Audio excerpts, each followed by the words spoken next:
Are you not a big jerky maker? I should have time with my 4-wheeler stuff going on. Thought about making some Aoudad jerky. Yuck. Huh? Good way to lose. Whatever. Aoudad jerky's the winner chicken dinner. We're up. We're rolling. We're rolling. We're hot. We're back. It's been a hot minute since we've all three been in the same room together. It has been a hot minute. The boys are definitely back. Yeah, back for a hot minute, and then we take off again. But You guys are leaving me. Mm-hmm. Yeah, you got to hold down the fort. I'm gonna try to do my best. Yeah, Are you capable? Yep. Yeah, I think so. Okay. Does it get lonely here without us, or is it nice? Sometimes you can just dive in when there's enough people gone and really like just focus. You get more work done when we're gone. Yeah. Really? It's kind of rude. Just kind of Spitting facts. I'll miss you guys though. The problem is on hunts, like I always do the same thing. Like I kind of like to be detached and don't like people sending me in-reach messages. So I'm going to want to know what's going on in your hunt, but I'm going to leave you guys to be until you guys message me. At what point do you want to know what's going on? Like if it goes well and we have one down? Yeah, that's what I want to know. So just then? Yeah, then. Okay. So I expect a message from your in-reach when you guys get some bulls. I think we're going to divvy it up and just send you a good night every night. Good night. Good night, Brady. Hope you're doing well. Hope you had a great day today. Hope the office was enjoyable. Mm-hmm. So we're getting ready to leave when this goes live. This will go live on the 18th, I believe. So we will be full on in it. We'll be right in the middle of it. We'll be hunting out, Lorenzo and I and Omar and Porter. We're headed out. I'm headed out Friday, and I think you're headed out maybe weekend? Monday or Tuesday. Okay. We'll see. Well, if I have something I'm waiting to see when it's going to fall. A meeting Gotcha. I can't miss, but I'll know after that. Yep. We're gonna run up and we're gonna be chasing elk with a bow. Hopefully they're rutting hard. It makes me a little nervous because a lot of the reports and then my own experience being in Utah was that like they were rolling pretty good the first week of September, and then maybe even I've never called bulls in August that I can remember. Maybe one time. And we were calling it out, my brother and I, the 28th of August, which makes me a little nervous that maybe you'll get to like the 20th to the 25th, something like that. Starts tapering off. Maybe they'll be tapered off. I don't know. Yeah. Any concern on your end? Always concerned. It's like it's one of the greatest things about hunting is calling in a bull. Mm-hmm. So it's like, I'm always concerned if they're going to be turned on enough to be able to do that. Because it's not every year you get to do that. Mm-hmm. It's like it's one of those things I want to happen so bad. Oh, I know. And then some years, some hunts just aren't built for that. I have probably more anxiety about that than most things, Yeah. It's like I just want it to be good. I just want to them be to able rut. to be calling in bulls. Me It's too. like one of the most special things there is about hunting. I know, and it's so it seems like, and it depends on where you're at on that day, right? Like you could be For sure. You could be in great country, but be devoid of elk for whatever reason, and just not have a lot going on. Or devoid of rut activity, but Yeah. then get a in reach from your buddy who's 2 units over, same state, 2 units over, and be like, man, they're on fire. In the thick. It's I like, know, and what? It's so crazy. it goes and comes so fast. It's like if you're in the wrong canyon for 2 days trying to figure it out, it's like 2 whole days that you're going to miss out on when just, like you said, some other part of the unit may not even be that far. They might just be absolutely ripped. Yeah. At least you have the full moon was September 7th Mm-hmm. and the new moon September 21st. So you got good moons. Oh, I know. In theory, I know. I've done all the looking. It's like what The is it? data lines up, but it's just Yeah, the fall equinox lines up with Yeah. the prime time rut dates. With It's just no like, moon. You got some temperature in your favor too? Cooler Mhm. temps?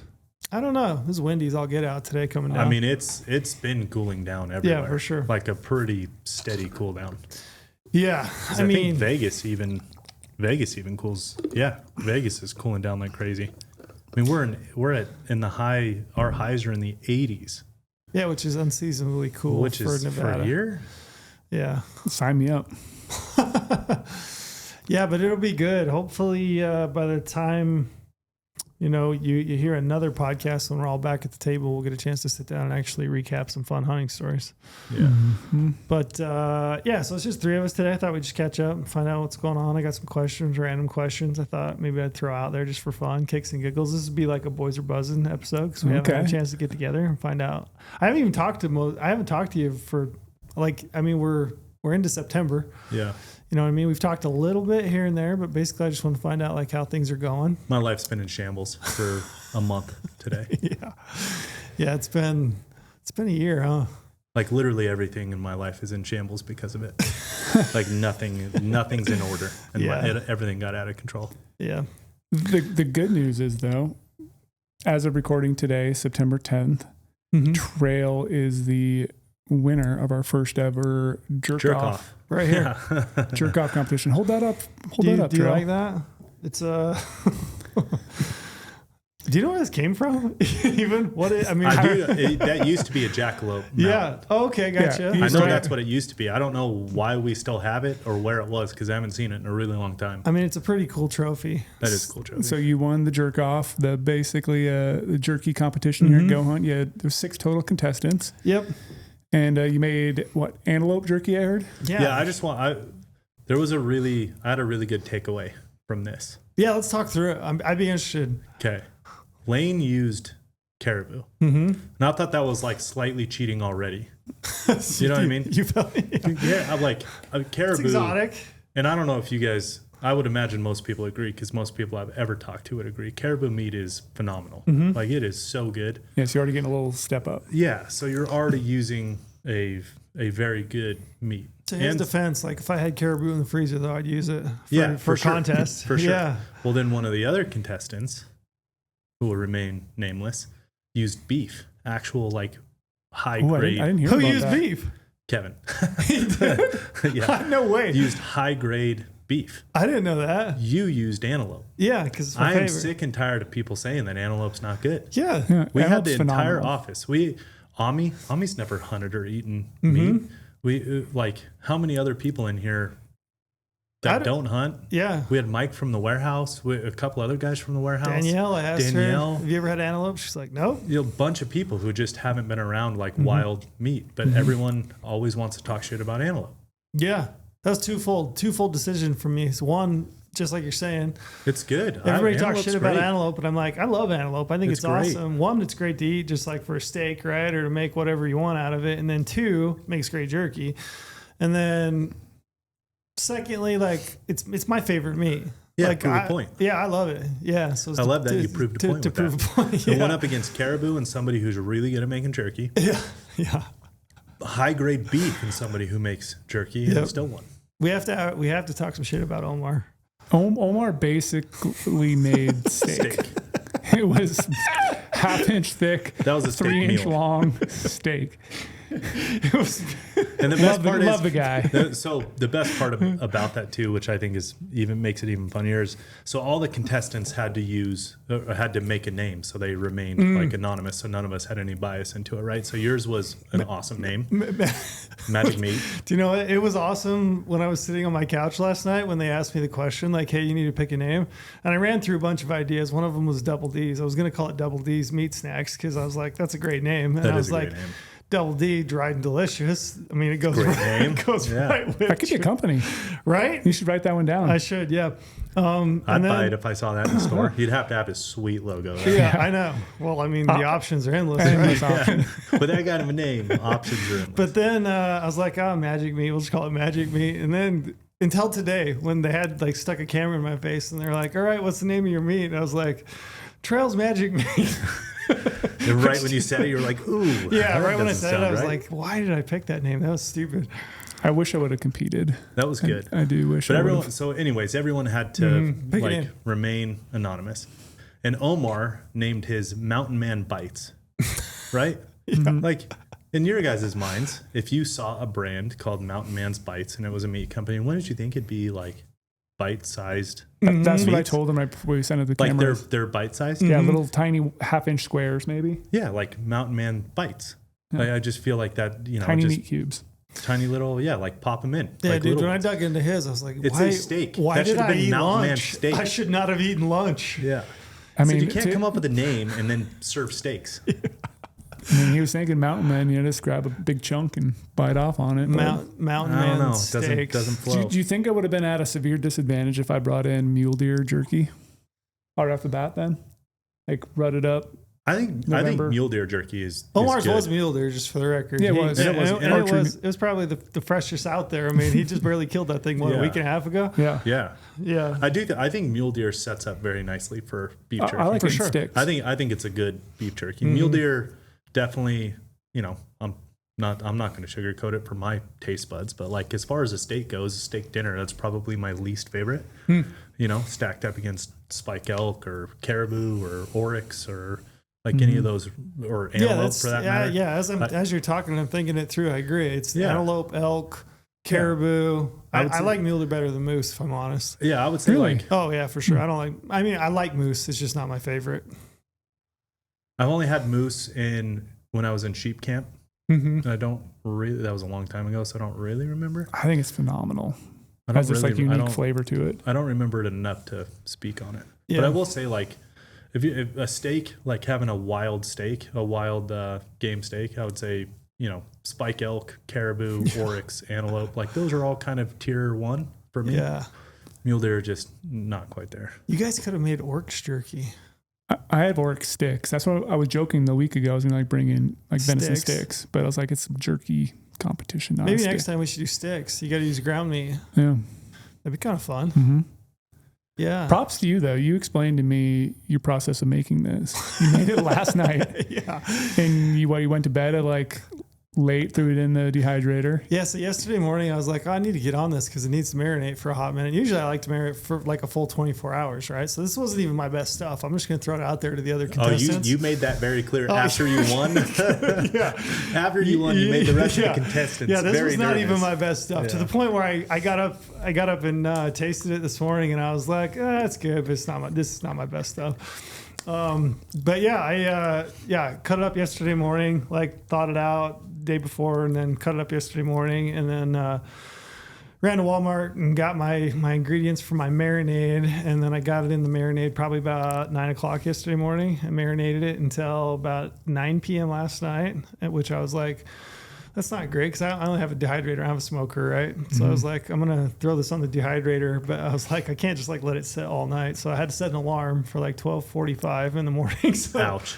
Yeah, got up, my alarm went off. I don't know about you, but in my older age, getting older, if I wake up during the night, it's so hard to go back to sleep. Yeah, I used to be able to just knock back out. I'm not running on a lot of sleep, but look at this sick trophy that I got it's worth it. my efforts. It's worth it. But yeah, set my alarm, ran upstairs, rotated the trays, flipped it, kind of checked it, see how I was doing, put it back on, went back downstairs. I was just sleeping downstairs last night. Slept downstairs so I could set my alarm again, and then I had to set it again to get up and like make sure I turned it off because I didn't want it to be. You got up at like 5:30? Yeah, no, I got up at like 4:40. Huh. Yeah, this morning. Yeah, it was a sacrifice, man. You got to make good jerky, right? Yeah. Trophy though, and you can't have it like my favorite jerky. I'd be interested if you listen to this. It'd be interesting if you got a great recipe that you're like, oh, you can beat the magic meat jerky that I make. I'd love to see your recipe, but I have some others I make too. Like I make this Dr. Pepper jalapeno, which is what? Oh yeah. Should change that to habanero, and I'd be in. Yeah, let's try. I think habanero flavors way better than jalapeno. Yeah, I do have some mixtures of jerky. I've tried a bunch of different jerkies because I like jerky. Me too. And my kids absolutely plow through jerky. I love it. Like it's a guilt-free snack. Oh yeah, it's like totally guilt-free, man. Protein. I have had days though where I've eaten so much of it during the day. I'm like, I don't know how much protein I consumed today because I probably ate like a gallon-sized bag of it in a day. The whole drive down, you're just digging your hand in there. Yeah. Just meat sweats and feel like a salt block. Yeah, because it's easy to snack on, you know. It is. Yeah. But yeah, my favorite recipe. So do you want me to give it? Yeah. So it's this isn't like a secret family recipe or something. No, this is just one. I don't know where I got this, to be honest, and it might just have been like manipulated over time to my liking. But it's a cup of soy sauce, cup of I can't say this. Worcestershire. Worcestershire. Worcestershire sauce. I don't even know that proper either. Yeah, if we were in England, they call it Worcester. Worcester. Yeah, I was over there. I lived in a little area called Worcester Park, but it was spelled Worcestershire, whatever the hell you call it, but they just call it Worcester Park. So I'm just gonna say Worcester sauce. Perfect. So a cup of Worcester sauce, tablespoon black pepper, tablespoon of onion powder, tablespoon of garlic salt, brown sugar. So half a cup, maybe even a little more if you like it a little bit sweeter. So half a cup brown sugar. Which I can't believe you liked it because you hate sugar. I do. I didn't think yours was that sweet. Oh yeah, you got to put some sugar in it. But then the kicker is I like to add some hot sauce. So like, what kind of hot sauce? I like Cholula, but it's just like the most generic, basic brand ever, right? I have tried like a bunch because Cholula has like a bunch of different kinds, you know, like a habanero. Yeah, You've got like a sweet and spicy. They have all the different all kinds. Yeah, kinds of stuff. chipotle. Yeah, this is just like your basic Cholula hot sauce, but I usually add like a tablespoon of that, and sometimes maybe a little bit more if you want it hotter. But I like the sweet and the heat because you get that like the zip at the end. Yeah. You know, and then you got to let it marinate. Beef jerky for me has to have some bite. Like it's got to have spice in it. I'm not having beef jerky with no bite. It's like you're missing something. Mm-hmm. Yep. So I did let it marinate for the day. Put it on the dehydrator. I already told you that. And then I like my jerky. I like it dry. Like I like jerky with some chew in it. You know, like I don't really like if you buy jerky at a gas station or wherever, Walmart, whatever, it's like always moist. Do you know what I mean? Soft, like so soft and moist. I don't like that. There's a happy medium in there though. It can't be too soft, but it can't be too hard and like stiff as a board. I mean, I like it crunchy. I don't like it crunchy, but I like it like homemade jerky to me is like got some brittleness to it. Yeah. You know, I think what you're talking about, Brady, I do agree. You have to be able to break it down when you chew it because there is some jerky out there that it doesn't even break down when you try to chew it. That's too much. But I do, as long as it does break down, I do like it more old school style or traditional style like that, like some chew in it. I like it because that tastes homemade to me. You know, like somebody made that from some wild game versus you buy it at a grocery store. It's just so soft. Yeah, it doesn't even feel right. Do you know what else I love with homemade jerky? I love people could debate me on this, but I love when you get like a hunk of sinew in it, and then you got that little like hunk of sinew to gnaw on for the next hour and a half after you eat it. Now that you're bringing it up, I do enjoy Everybody that too. does. Yeah, everybody loves I never that. thought of it that way, but it's like you end up liking those pieces for sure. Yeah, gets a little flavor to it. Yeah, and then you chew on it for a while. I came home last night late, and I got a bag of sweet hot sweet or whatever Jack Links. It was way too soft. I don't like it. It was like so soft. It didn't even feel like I was eating meat. No, so soft. What cut of the antelope was it? So that was a mixed bag. So I had one package of backstrap, which I was just like, it's a jerky contest. I got to throw in a good cut, right? You know, and it's the most tender. So I thought, but I had that, and then I had some hindquarter stuff, and then I actually think I had one package that was. Man, I should know this, but it's the front biggest hunk off the front shoulder. You know, as you slide your knife when you're boning it out, you get that big flat steak. It's probably called a flat steak. Couldn't tell you. I'm not a butcher. I'm gonna say it's called a flat steak, but I can tell you it's a good piece of meat. Yeah, it is, but it's got some of that in it as well. And then just because I was making jerky, I thought I'm gonna seize the moment, and I unthawed probably another 5 pounds of mule deer that I had in the freezer, and I cut that up too, which was just roast, and that's in my fridge at home right now marinating. So when I get home tonight, I got to throw that on the dehydrator, probably set my alarm and do another all-nighter, or I just cook some jerky up. But we should have good jerky snacks for camp when we go to Wyoming. Love it. I think you hunt better when you get some jerky, some wild game. Agree. Have you guys heard the rumor that like over the years that you like? I think this was popularized by Ulmer. That you should not eat meat. Yeah, I think he does it like 30 days before a hunt. He stops eating meat so he does not smell like a predator. Yeah. Do you think there's any merit to that? I did it. You did it to help? I don't know. You just like walk up to you guys know me. I'm annoying with my diets and what I'm always trying something new. Did you do it for hunting or just for like filler? It definitely helped. Definitely helped. There's got to be something to it. There were some things going on in my life back then. I was just trying to work through. I don't want to get it. It was a long time ago. Yeah. But I did it. I didn't notice anything different. Yeah. I didn't feel that great. I can tell you that.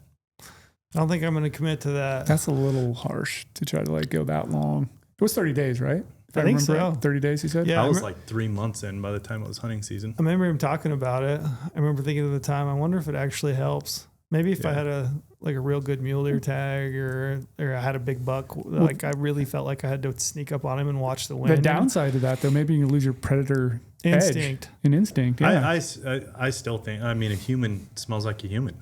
I mean, humans have a smell. I don't care what you're eating. Yeah, it's going to change it a little bit, but like, we smell like death to a prey animal. It's like I don't care what you do, you're still going to smell like death. Yeah, I mean, for me, I probably thought, what good is it? Like if I kill this bag of Twizzlers, I just cut out meat. It's probably not going to smell like Monster Energy and Twizzlers. White Monsters, and Twizzlers. Let's go. Cherry Twizzlers. They'll walk right up to you if that's what you smell like. That's the move for getting close. Write that down, Brady. Okay, Yeah. I'm gonna add that to my notes of my to-do list for my hunt in October. I didn't notice anything different. Yep. It was definitely like the reason I agreed to do it though. So when this was a while ago, Ulmer made that. Right. pretty, Yeah, like, it's been a hot popular. minute. I had some shit going on in my life back then, and that my deciding factor to like be a part of that Mm-hmm. experiment was definitely the hunting side. I'm like, I'll try it. Yeah.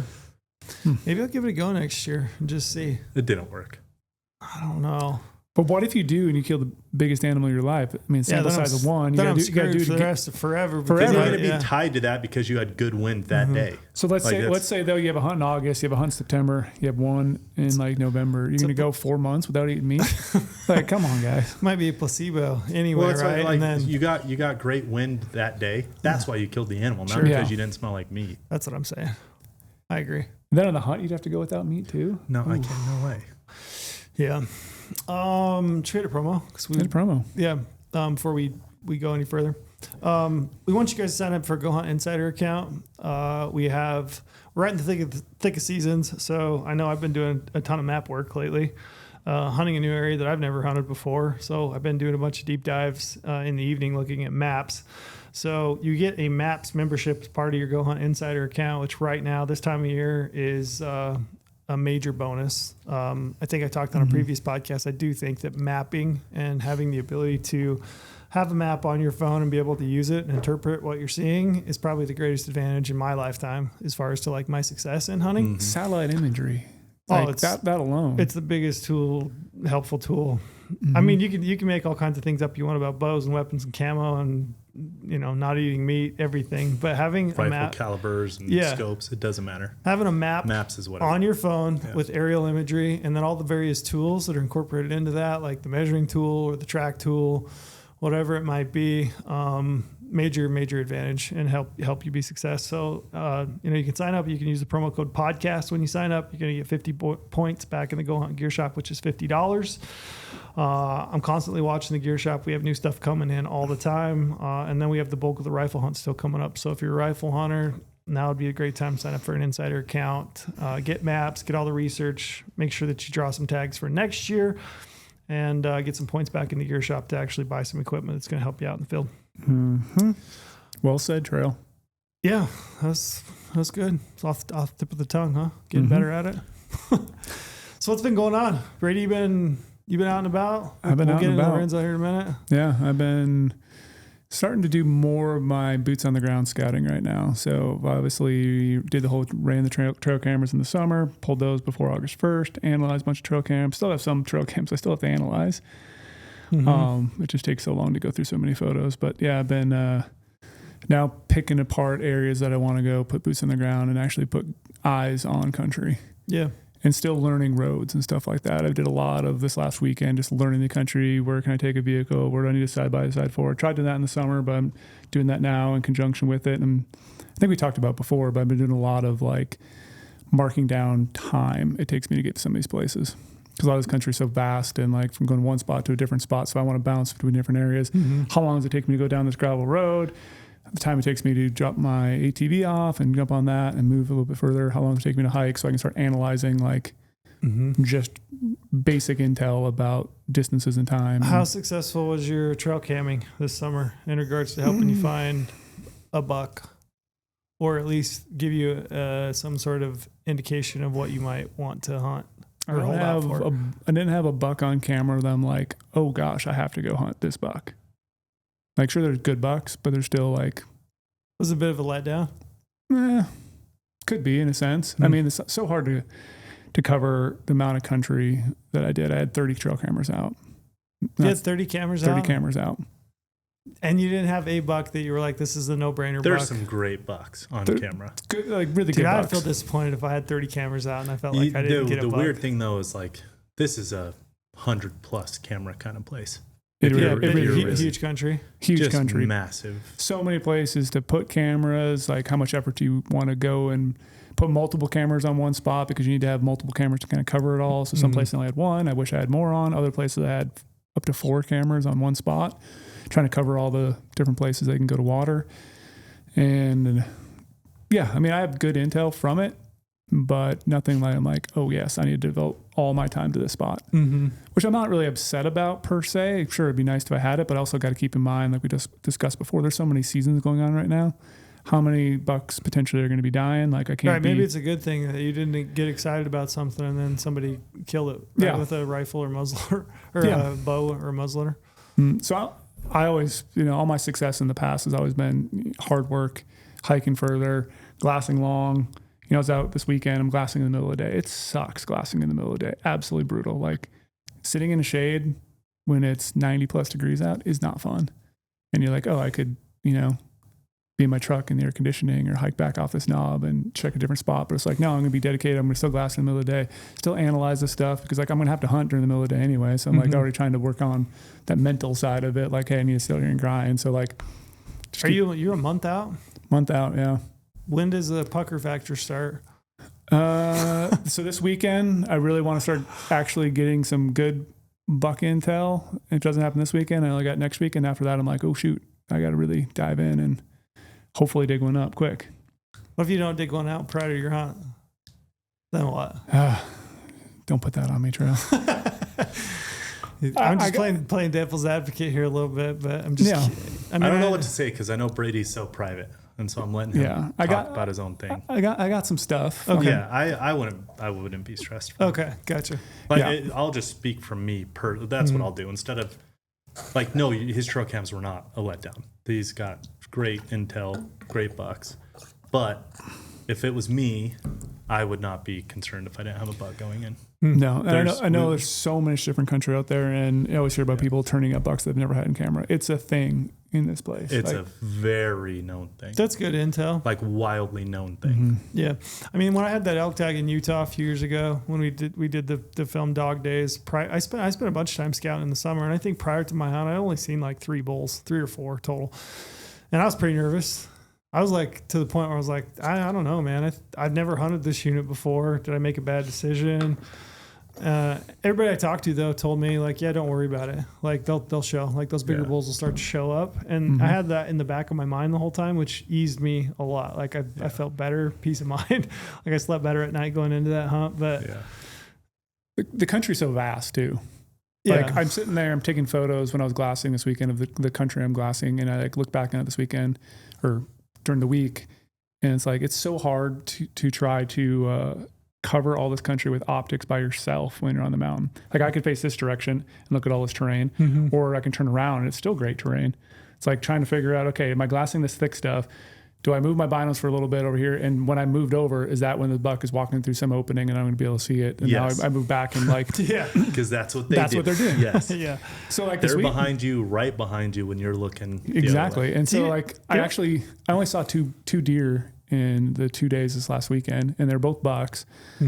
So it's like I gained intel. Sure, they were not the buck I would consider shooting, but I saw bucks, marked them. I'm like, okay, there's bucks in this terrain. Yeah. All right. So I'm going to use that again towards, okay, why were these bucks right here? And now I'm going this weekend. Okay, they're in a similar habitat. They were at this elevation. How can I use that to my knowledge and then still glass some of this thick stuff, still glass some of this open country, still glass some areas where I know there's water, like trying to just piece together more of the puzzle. And again, knowing that once I get in October, sure, my hunt's not going to be probably the greatest the first week or so, but that's what I got to give. And then I got to go on the mountain goat hunt, which is awesome. Just got to do that. Which is awesome. Which is awesome. But the years that it has to happen, gotta go on to goat hunt. Yeah. And then towards the tail end of hunt's going to be really, really good. Because it's going to be change of weather. And I'm already looking at the weather every single day in the place I'm at. I've been looking at, precipitation levels throughout the summer. They're not great on average too. So antler growth probably isn't up to par, but normally could be. But it's like, I can't control when I draw the tag. Smashed this last week though. I know it doesn't help horn growth, but man, we got rained on hard. Yeah. Roads are kind of washed out in a lot of places. Yeah, Labor Day weekend we got absolutely drenched. Yeah. A ton of places did. Yeah, a little late, but we'll take everything we got. I mean, that's good for next year, though. Yeah, I can't believe how much water. Yeah, absolutely. Yeah, are you going to be on your goat hunt wishing you were back hunting deer? What? Are you going to be on your goat hunt? Did you say your mountain goat hunt, right? Oh, my goat. I thought you said I'm going to be on GoHunt, wishing I was back on deer. No, your goat hunt. Yeah. Yeah. Like it's an amazing opportunity, and I love chasing adventure. So I'm glad it's like in October, nasty weather, potentially mountain goat hunt. Like that's what I thrive on. I love snow. I love steep terrain. But yeah, when you don't plan on drawing one of the best units for deer, like you can't plan on that. So you got to deal with the cards you're dealt. Yeah. And hunt it for what it is. But I'm going to soak up both of them. Yeah. I'm going to definitely, if I don't have a buck down, I'm going to be probably wishing I was, deer hunting. If I get a giant down early, mountain goat hunt's roll. Yeah, it's going to be great. I'll stay up there as long as possible. Yeah. The nice thing is if we end up tagging out early, like I'm going to instantly change my flight and fly back and then go back out in the field. Like I'm trying to get everything I can do done so I can take all that time. That's why I canceled everything else I'm doing and just hunting October. And that's it. Yeah, it's very fortunate I can do that, but here's the thing. There's not a more grinding style hunt than this one. Like so it's October mule deer hunt? It is as grinding as it gets. Absolute worst. No one's going to out-grind Brady. You know what I mean? So like, I'm sure some people are going to get lucky. People always do, and it might not be Brady. Like no one's going to out-grind Brady on that hunt, right? Like it is going to shake up.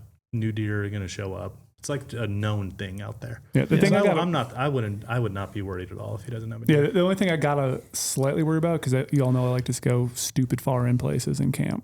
Yeah, you shouldn't do that there. It's not the unit for it. No, you should not. And so that's why I'm trying to people have been seeing I've been trying to work on my ATV for the last month, tearing it apart. I can't recall how many times I've tore it apart, put it back together, trying to figure out what this problem is. I'm too cheap. I suck at those kind of hunts. Like, admittedly, if it's a road hunt and I'm camping and I'm like covering ground in the truck or I'm day hunting, like I'm a shitty hunter in that regard. It's difficult. Does that concern you at all? It does.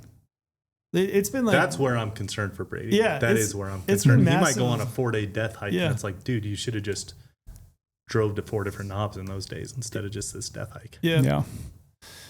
Yeah, it's been like massively made clear to me that I'm not good at that kind of hunting. I'm just not as good at it. Yeah. It's weird. It's like my level of indecision is amplified tenfold. There's so many places. So many places, so much country. It's like, I don't know. I don't know what to do today. I don't know exactly. And then, one of the things I fall into on that type of hunt, I fall into going back to where I saw something. Because I'm like, I just want to see something. You just want to see something. I know the thing I'm probably looking for isn't there, but I know, like, I want to go back to it just to check. Yeah. And it's the same. It's the same animal. Do you know what I mean? But I get that like little bit of insecurity. Like, I don't know if this new thing is going to produce, and if I'm wasting time. It's a weird mindset. It is, especially making your decisions on your own. Yeah, the logistical nightmare. I think those types of hunts easier to have a buddy with you because your buddy's like, he has less skin in the game, right? Because maybe he doesn't have a tag or whatever. He'd be like, let's go try it. Let's just go for it. Let's go do it. In the back of my mind, I'm like, I don't know. What if we don't see anything? But I know there's something over here. It's probably not what I'm looking for, but at least I know we're going to see something. Yeah. I've been trying to gather some other intel though, but cause obviously I've been scouting when the archer season's going on. So I've been noting where people are archer hunting as well. And then I'm like, this weekend I saw one guy had his bow, another guy was glassing. I'm like, they got something big over there? Yeah. Is that the reason they're in this nasty looking country? Is it because there's a big deer, or are they just hunting deer? Like, I don't know. So you're hunting the hunters. So I'm kind of hunting the hunters, and I'm going to go up now this weekend. Now the muzzleloader hunt's open. Is that shady? No. Do you feel ethically okay about that? I don't think there's anything wrong with hunting the hunters. I don't think there's anything wrong. Using a pressure to your advantage. Yeah. Figuring out. Obviously, I don't like. It's that. If you had a tag, you know what I mean. Like if you're watching and.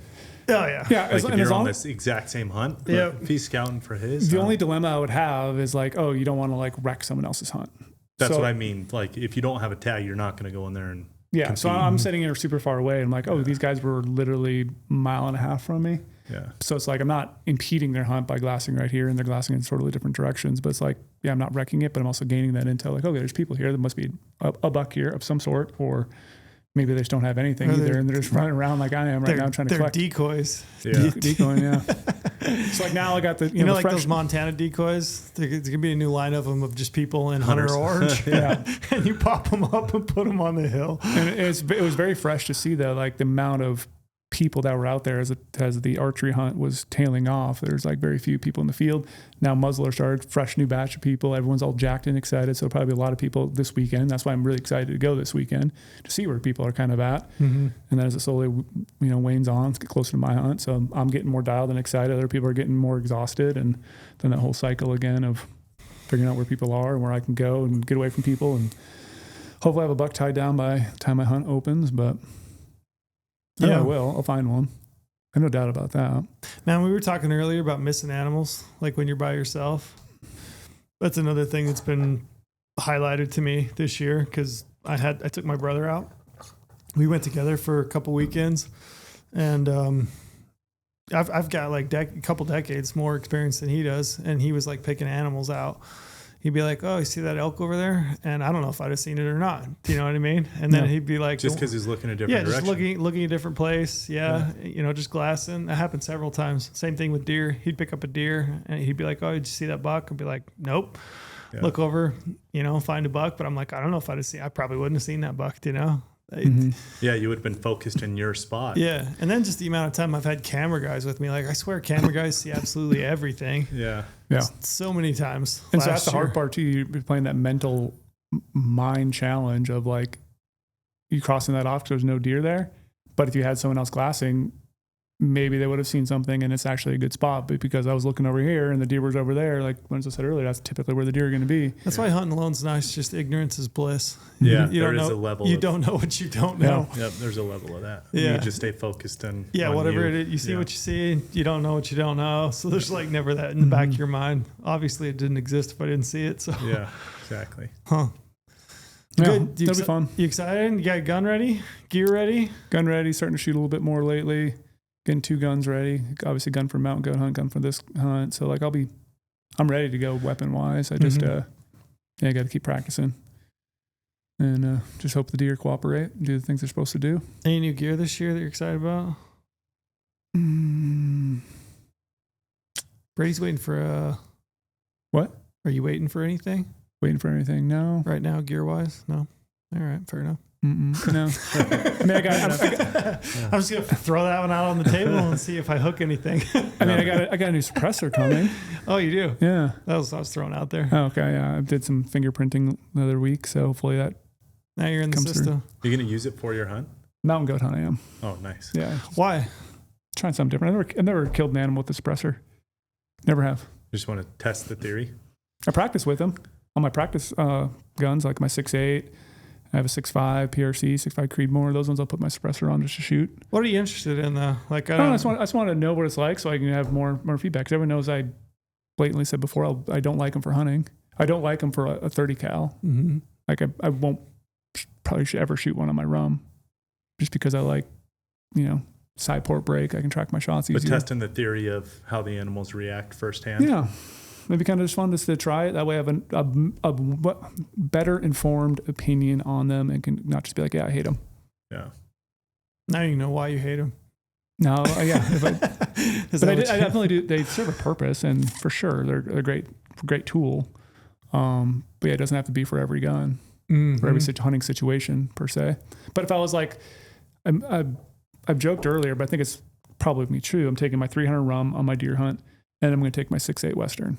So my 300 rum is my long range baby. That thing can, anything I point at, it'll die. Like it's proven. And then 6.8 Western, if my hunt's getting difficult and I have to start like still hunting, or I want to, track a deer or something like that, I'm not going to carry a 14.5 pound rifle with a, 36 power rifle scope with the muzzle brake and jump a deer and shoot it. Like it's not feasible. Like the 6.8 Western suppressed, lower power scope, lighter gun, I could actually be effective by carrying 2 weapons in my truck, and then depending on the situation, take a different weapon for a situation that might call for a lightweight, suppressed. I can lay listening. I can hear deer moving around. I don't have to have earbuds in the whole time. Do you have any like just any doubts in the back of your mind? Like, what if you pick the wrong one for the wrong day and you get out there and you're like, man, well, here's the that thing. That buck right there, I could definitely take if I had the gun that's in the truck. One. Yeah. I get your point, but I would not set up a gun that can't shoot. Are you saying that the two of them can shoot accurately the same? Rum's probably a little bit better because more hand loaded. The other ones I'm shooting factory. I mean, they both can shoot. Yeah, but one of them's definitely more capable. Yeah, the rum for sure. But like, the deer is a smaller target, and if it's a big giant deer, I owe it to the deer to make a good shot. I feel bad. So I'm just in Brady's head running around rent free right now. I see where you're trying to go here. It's just not going to happen though, Trail. So let's leave it at that. It's just not going to happen. Yeah. No. So I'm very excited for it. I just want this weekend to go decently well, turn up some bucks. I don't have to turn up a giant quite yet, but if I do, hell yes. Now I know we're a spot to hang out and just pattern them every single weekend here on out. And I'm trying to give myself at least 2 or 3 days before the season opens to also get fresh intel right before the hunt and watch a deer and hopefully opening day. So here's one of the questions I had, and this is maybe a decent spot to throw it in. So one of the questions I had, do tactics age out? So I was thinking about this because I was driving down. I was like, the way that we hunted deer when I was a kid, we did deer drives, right? And I think you guys probably did too. Some. I know you probably did. Yep, Whitetail Woods, right? Deer drives. I don't know anybody doing deer drives anymore. Pretty much it's all spot and stock. You sit up on a high point, you glass. I don't know hardly anybody that's still hunting, right? So there's not many people still hunting, anything like that. It's almost, and tracking is like almost a dead art, right? So it got me thinking, are there tactics that age out, or are there tactics that you think, I wonder about this sometimes, like, man, maybe a deer drive would work sometime. You know what I mean? Like I watched some guys hunting deer this 2 weekends ago, and I got to thinking, man, deer drive right now might actually work to this dude's favor because he's a group of people, you know what I mean? Maybe able to push that thing right to him, even though it's archery equipment, you know? I'm like, the wind wasn't cooperating. I was like, I don't think this guy's going to sneak up on this buck with the way the wind's blowing and where he's bedded. But yeah, it got me thinking. I don't know that I work at the other. I'm a terrible still hunter. I hate it. Yeah, I hate it. I can sit a wallow all day, but I can't walk real slow through the woods for hours and hours and hours. Yeah, walk 20 yards, wait 20 minutes, walk 20 yards, do you wait hate 20 it? minutes. I hate it. I can't stand it. I don't like poke my eyes out.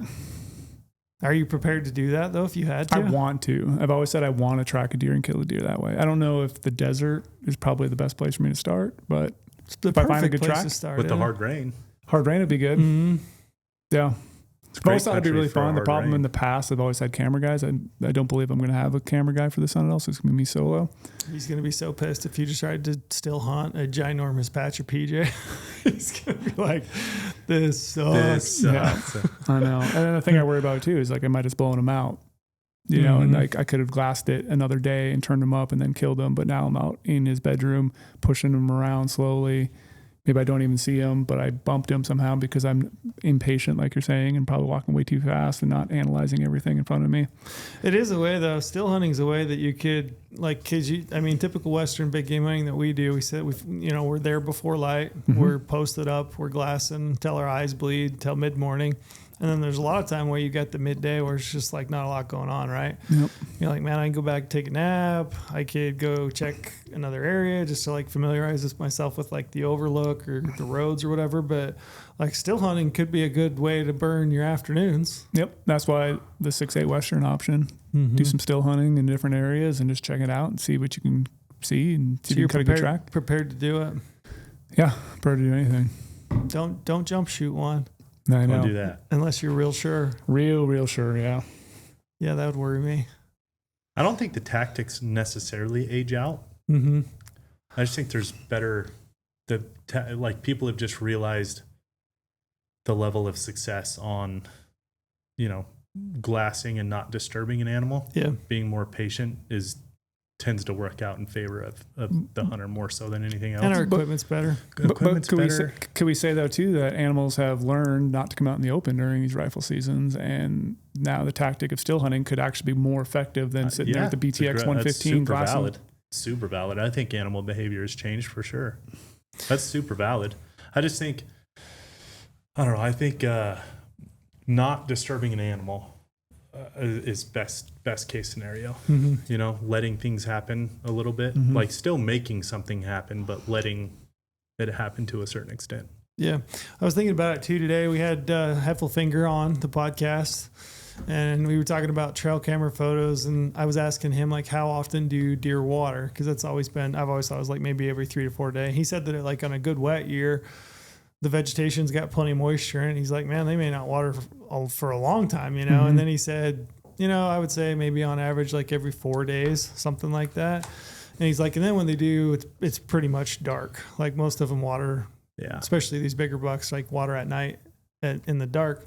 Man, it just got me thinking, man, maybe I'm massively, I keep saying massively, probably because I'm a massive winner of the jerky contest. I get stuck on repeat with words don't you all hate the time. That? Don't feel I bad. do that. I say do it typically all the time. I get stuck on repeat. Dude, when you bad do a words. podcast and then on occasion you listen back to it, I become like instantly clued into the things that annoy the hell out of myself. Yeah. Or like a gearless video, like I run this, I run that. Same trip. Yeah, So run I get- typically, and then sometimes I listen to them like, oh, I'm a straight mouth breather because like I can hear I can hear me breathing into the mic. So Same for me. Anyway, I apologize, but yeah. Point being is like when he was saying that, I was like, man, I should become a real good still hunter because it seems like there's a lot of opportunity to kill big Well, buck. you want me to tell you something that'll blow your mind? Yeah, And I know it'll blow your mind because it blew my mind. Okay. I love it. I'm good friends with one of the bigger outfitters out here in the West, big buck outfitters. He has never had a client kill out of a blind, ever. He's never had a client kill sitting water out of a blind in the desert, archery, big deer country, Which like you would all think those things you would think. You would think right? they would. And he's a very, very big. I mean, he's the top guy, right? Never had one kill out of a blind. He had 2 people this year. That's the 2 biggest rainstorms they've ever had during an archery season. He had 2 people kill the 2 biggest bucks in 2 different units the day after the rainstorm out of a blind on the water hole. The day after a The big day after. rain out of a blind on a water. water hole. It's interesting. Why would a buck go to the water? There's probably water Blew everywhere. my mind. And I tell you, the one buck hasn't been seen, like not even glassed, has not been seen for, I don't know, 30 days, 25 days. This is blowing my mind. But this is what gives me hope. Killed it on the guzzler. Morning or evening, do you know? Morning. Both of them. Dang. On the guzzler the day after the rainstorm. I mean, How weird is that? logically, it doesn't make sense to me. But I mean, I've always said one of the biggest bucks I've ever killed, I killed after a rainstorm and massive winds for days. But that was just spot. And actually, he was on water. Was he? Yeah, he walked through a meadow with water in it. To go to water. I just didn't see him water because I was making my way to him. Like I saw him walk into the edge of the meadow. There's a 3-point and a doe out ahead of him. There is water in this meadow because I killed a bull out of that same wallow. It's a wallow, right, Yeah. with a water hole and a seep. Like I killed a bull out of there 2 years prior. And he popped out in the bottom of a canyon walking towards that water source. And then I had to dip below like line of sight so I could cover the distance. And I popped up onto a little knob and I thought I'd lost him, but they'd turned around and then came back through. They didn't, I don't know if they would have watered or not because I shot him before he got to it. Like he was 80 yards and I just pounded him. But it does make me wonder now. It's completely changed my thought. It's really Now I'm changed going to have my to try thought. that. Does a deer feel so safe that he's like, I'm just going to go back to my normal water because I there's so don't much know, water? but we had a conversation about it. Yeah. You know, we were all talking, me, him, his cousin, everyone. It's wild. It's made me think differently for sure. Huh. Yeah, I don't know what to say about that other than that's something I'm going to have to try. Like yeah, if- most people would think like, Yeah. oh, okay, I'm sitting water. Mhm. If that's your tactic, right? Like Sure. I have this buck, I only want to kill this buck or this bull, whatever. And I'm going to say, oh, there's a rainstorm. I'm going to go back to spot and stock. Maybe you should think opposite. Yeah, it's quieter. Maybe, just maybe. Maybe go sit That's water. your best time to go sit that water. I don't know. It's made me think differently though. I'm going to try it in the future. It's crazy. And big, I'm talking big deer, old big deer. Like Well- smart, Yeah. old big deer. Yeah, my wheels are turning. Yeah, that's interesting. It's crazy. I'm going back now. I'm thinking about deer that I've killed, and I'm thinking about weather systems. Yeah, I'm like, was wait, it? Yeah. Was that why? It's I'm trying to weird. take inventory. Got me kind of spun out. That is actually one thing. As you bring that up, I wish I did a better job. I should go back through and document, like, try to remember the date, the time. That's what Brady's great at. Yeah, Brady is great at that. I'm not good at that. All my waypoints have notes on them right now. Yeah, I I'm not should. good at All that of them either. have I should photos go on back them. and add like weather, wind, what it was doing. Try to gain some. Yeah, some sort of knowledge. little intel, little Yeah. piece of advantage that I could use in the future going in, being like, if it does this, maybe do this Yeah. based on this I past result. even have a little black book of secrets right now. Ooh.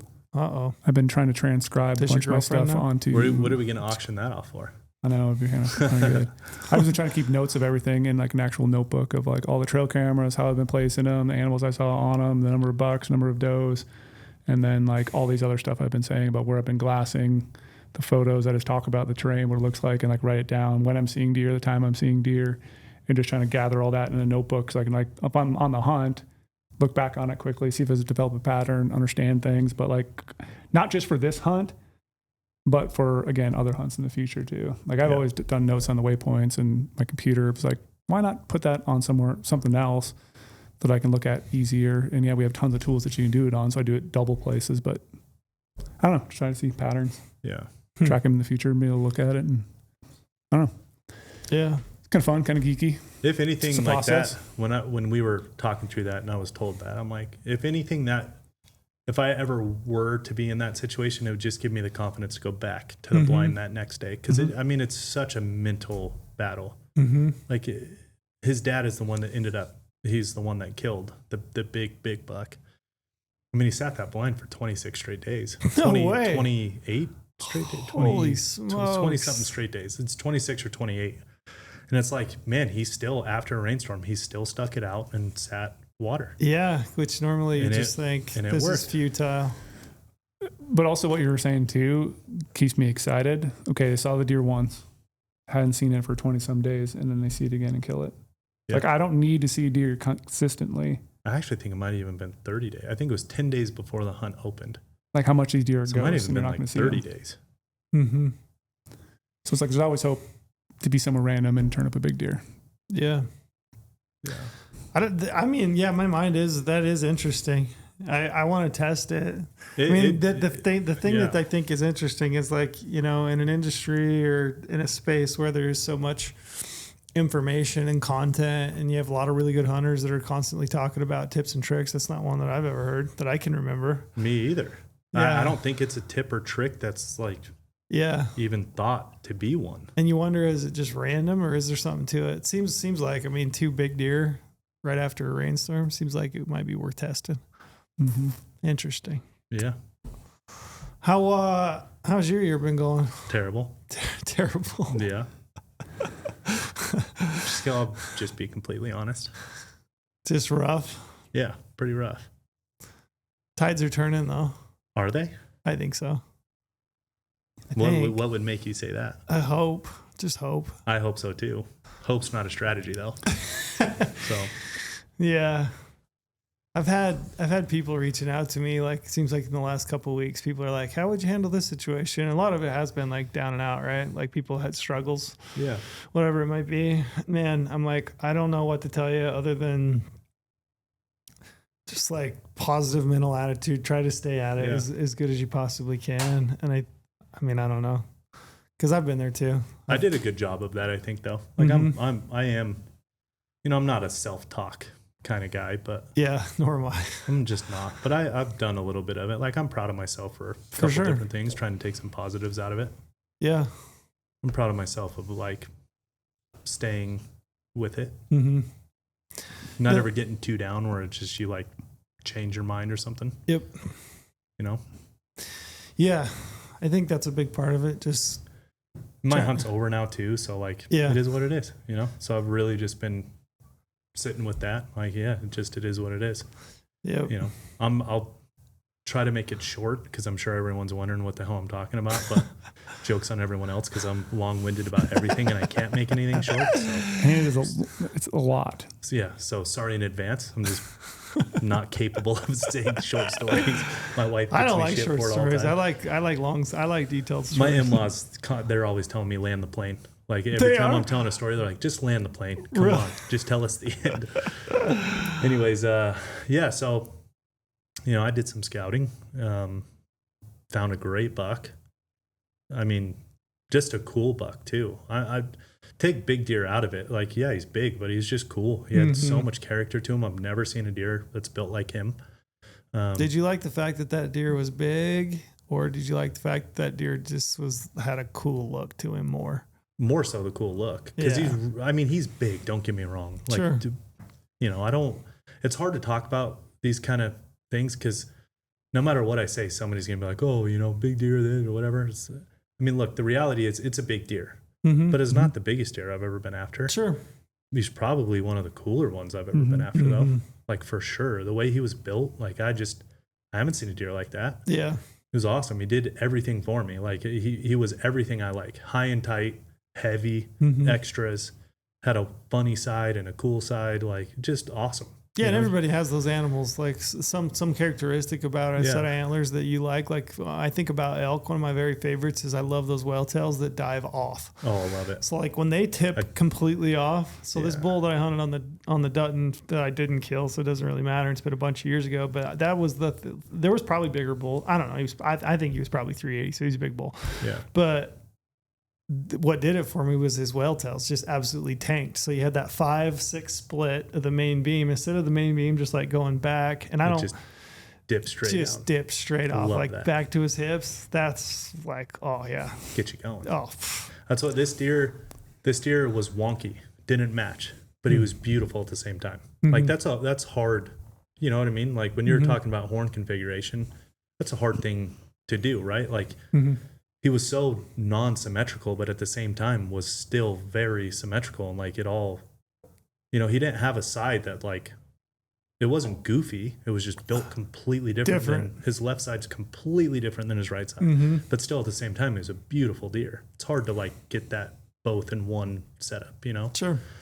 And I found him early. I found him 2 weeks before the hunt. Watched him a bunch. Got a bunch of video. Learned his patterns, what he was doing.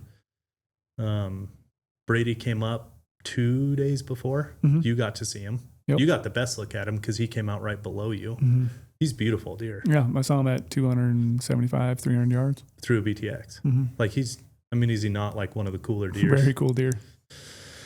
So anyways, I was super pumped to have a deer. To the point where like I didn't go look for anything else. I kept my ear to the ground and kind of ran my network stuff, but I never went out and looked at anything. I'm like, oh, that's him or nothing. Like that's the buck. Opening weekend, full moon. Yep.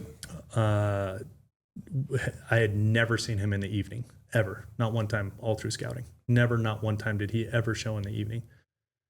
The night before opener is when Brady got that look at him at 200 and whatever yards. Like, that's weird. Never seen him in the evening. Opening day, gone. Was it after a rainstorm? No, it wasn't.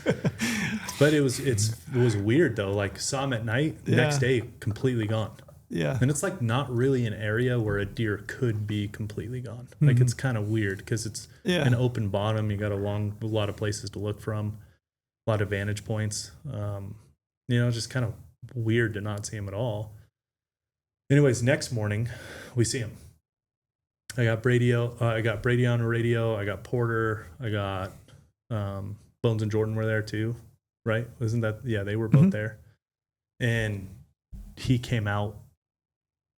Oh no, that was opening day. I'm getting those two mixed up. Opening day is when Bones, Jordan, and all you guys were there. That's when he didn't show up at all. They had to leave. Now next day it's just you and Porter. Yep, Porter. Yep. And we have him in the morning, exactly on his pattern that I had scouted a bunch of days 2 weeks previous. Like, have a bunch of data on this deer. I'm very confident in what he's going to do. So I get in a low depression and make a move on him, get into where I'm going to cut him off because what he was living in is either wide open or like just straight thick mess. Like, no chance, just straight mess. So it's ambush is the only style with him. Like, there's no killing him in his bed. It's ambush and that's it.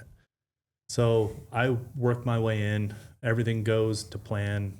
The wind is super consistent because I'm in the bottom of a valley in a little depression. Everything's great. He's feeding right to me, feeding, walk, like a fast walk feed, like to get back to bed. Yep. And I get in position, and Brady actually has it on video, which is cool to watch it back because you get to learn a lot more about like the whole situation. Right. And I'm behind like this, like embankment kind of, and there's like brush, so I'm covered and I'm in the shade, and he's gonna walk out in front of me. The second I see his antler tips, I can't see him. I can just see his antler tips. Yeah. I range him 51 yards. Uh-huh. Let's go. Yep. Dial my sight, 51 yards. He comes out, and I'm watching him. He's with two other bucks that day. So it's him and 2 other bucks. And so I let him kind of like break line of sight because now I have to draw. And so I turn my eyes and I look back to the other 2 bucks to make sure that they're not going to bust me when I draw, because he's already kind of like peripheral and his head's kind of down and I'm in that depression. So I draw watching the 2 other bucks to make sure they don't bust me. I get to full draw. I get back on my buck, and he's walking. And I told you this when I came home, like I've never stopped an animal walking, especially at 51 yards. Really? Like never stopped an animal. Gotcha. Like the bull I shot with you in New Mexico. Yeah, that's true.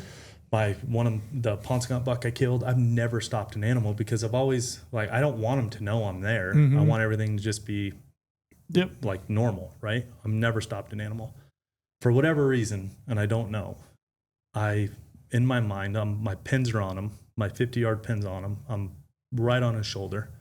And in my mind, I'm like, yeah, I'm going to wait until he stops. And he would not stop. Like because I watched him like kind of feed walk, and they stop every so often. And I was just going to wait for right when he stopped, I was going to shoot. And he never stopped. And I'm down on a knee in this embankment with bushes all around me. And I'm starting to get twisted enough to my left side where like there's tension. Your form's starting to break down a little bit. Yeah, and there's like your body's wanting to fight to bring you back. Oh yeah. So like I'm getting to a point where like I'm having to not only settle the bow but also like keep my body torsioned over to the side. So finally I just moaned at him and got him to stop. And he stopped, and I shot, and Brady thankfully had it on video, because in those moments like you don't really know what's going on. Yeah. And I didn't hear it hit him, nothing. I get on the radio with Brady, and I'm like, I don't know. I didn't hear it hit him. I don't know what happened. Like, this shot felt so good. And I've always said this. I'm not the best shot and I'm not the best hunter, but I've always been good at killing. Like, I might be terrible to say, but like, I've always just found a way to get an animal killed, you know? And like, I just, for whatever reason, I'm like, I don't know. I didn't hear it, nothing. And Brady, that's the worst. It's the worst, right? Like I was expecting him to be completely dead. Yeah.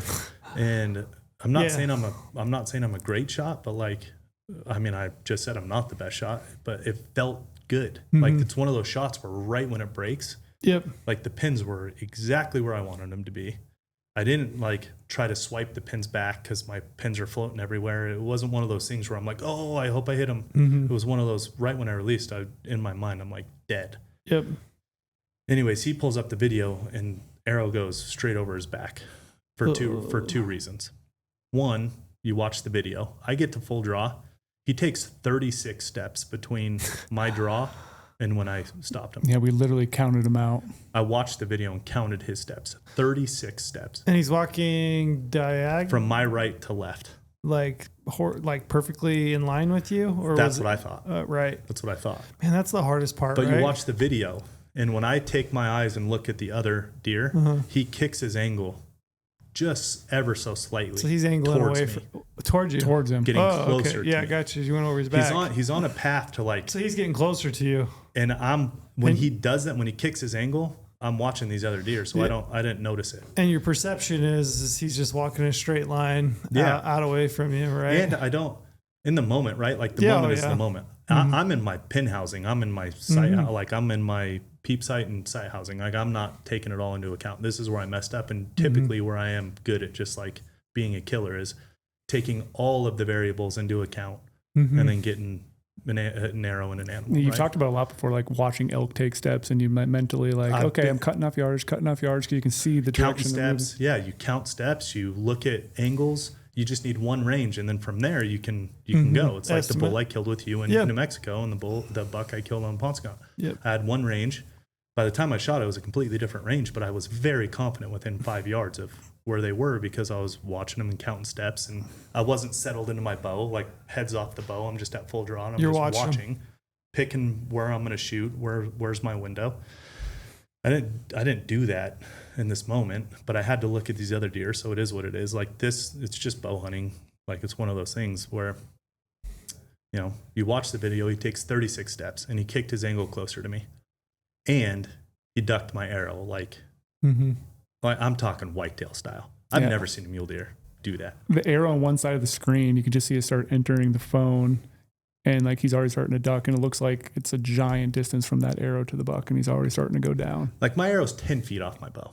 The buck's loading hard. My bow shoots 300 feet a second. It's like it was insane. I mean, by the time my arrow gets there, because you can see it right over his back, his chest, like his brisket, is touching the ground by the time my arrow gets there. Do you remember, so you moaned at him. How long do you think after you moaned at him to when your bow went off? Do you think that it was? Was 2 it seconds, 3 seconds? It was pretty quick. Like pretty instantaneously?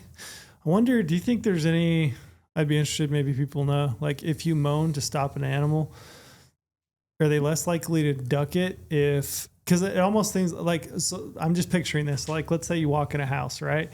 And you walk into a house and all of a sudden somebody yells something, right? You turn and look at them, and if you instantly hear something in conjunction with seeing that thing at the same time, if you're more likely to like duck it, dodge out of the way. Whereas I wonder if you moaned, wait, he turns, he looks at you, and you're at full draw, and you give it like a good 5-10 seconds or whatever. I wonder if that would help. I would love to have that moment back to test that theory. Yeah, I mean, it is what it is. Yeah. I mean, you're gonna make decisions in the moment anyway. I don't know. What I came to the conclusion of is I'm not ever stopping an animal. Within inside 50 yards, I'm not doing it. There's no reason. There's no. I would never do that. I couldn't do that. Some people can't. I feel very confident for whatever reason shooting at an animal walking. I've done it. Sure. It's like the frontal thing. Like you've shot animals frontal. Yep. I've shot majority of my bow animals are walking. Majority of them. Yeah. Like it's definitely more than half. Probably has a lot to do with your shooting style. Cause like me, I'm not good at leading animals. Like I can't time it with my release. We were talking, it's like, maybe it's my waterfowl background. Yeah. Like I feel confident. I feel very confident with it. And I've had tons of success with it. So like in that moment, I didn't do it for whatever reason. It was a big deer. I really wanted the deer for whatever reason. I'm like, I'm going to stop him so I can make sure I make a good shot. I mean, most people would say that's what you do. Yeah. I mean, I would tell you that's what you do. I've said it here on the podcast before. Stop the animal. Turns out I should have just drew and shot immediately when my pins were on him because he would have been closer to the yardage I had. And he wouldn't have been able to duck the arrow. He would have been walking calm, not on edge, not, stiff in sentry position. Like, what the hell was that? Yep. And just to your point, like, he's tipped off on a noise he doesn't like. And now he's got a bow noise going off. It's like if somebody walking into your house, that analogy you just gave. If he was just walking calm, the only noise is the bow noise. That's it. It's got to be whitetail hunters that have tested this. And if not, I want some too. So if you're a guy that shoots a lot of does and bucks out of a tree stand, I'd love to know what the difference is between stopping them and shooting immediately and stopping them and giving it time. I almost the conversation of like right, wrong, frontals or walking, whatever. If you're confident in making a good shot, that's what matters, right? Like if you're just hoping and praying when you press the button, when you send it off, that's the immoral thing. Like in my opinion, if you're sending touching off a weapon, whatever it is, and in your mind you're like, I hope this won. That's that in my opinion is the immoral action. If you are confident, like, and you look, the proof is in the pudding. Like I'll have this conversation all day long. More than half of the animals I've killed with my bow are walking when I shoot them. More than half. Shot that bull I've on seen film, 45 yards. Yeah, walking. I saw you do it. For sure. I remember watching the animal walking along, and I remember the sound of the arrow going off and thinking, "Oh shit!" Yeah. And yeah, just absolutely laced him right behind the shoulder. Same thing with Ponce. Same thing with my Nevada bull. Same thing. He was quartered away walking, shot him. So anyways, like it is what it is. That's what happened. Next day, he got into the brush. He was way closer to his bedding than he was the day before, so I couldn't cut him off. And it's so thick.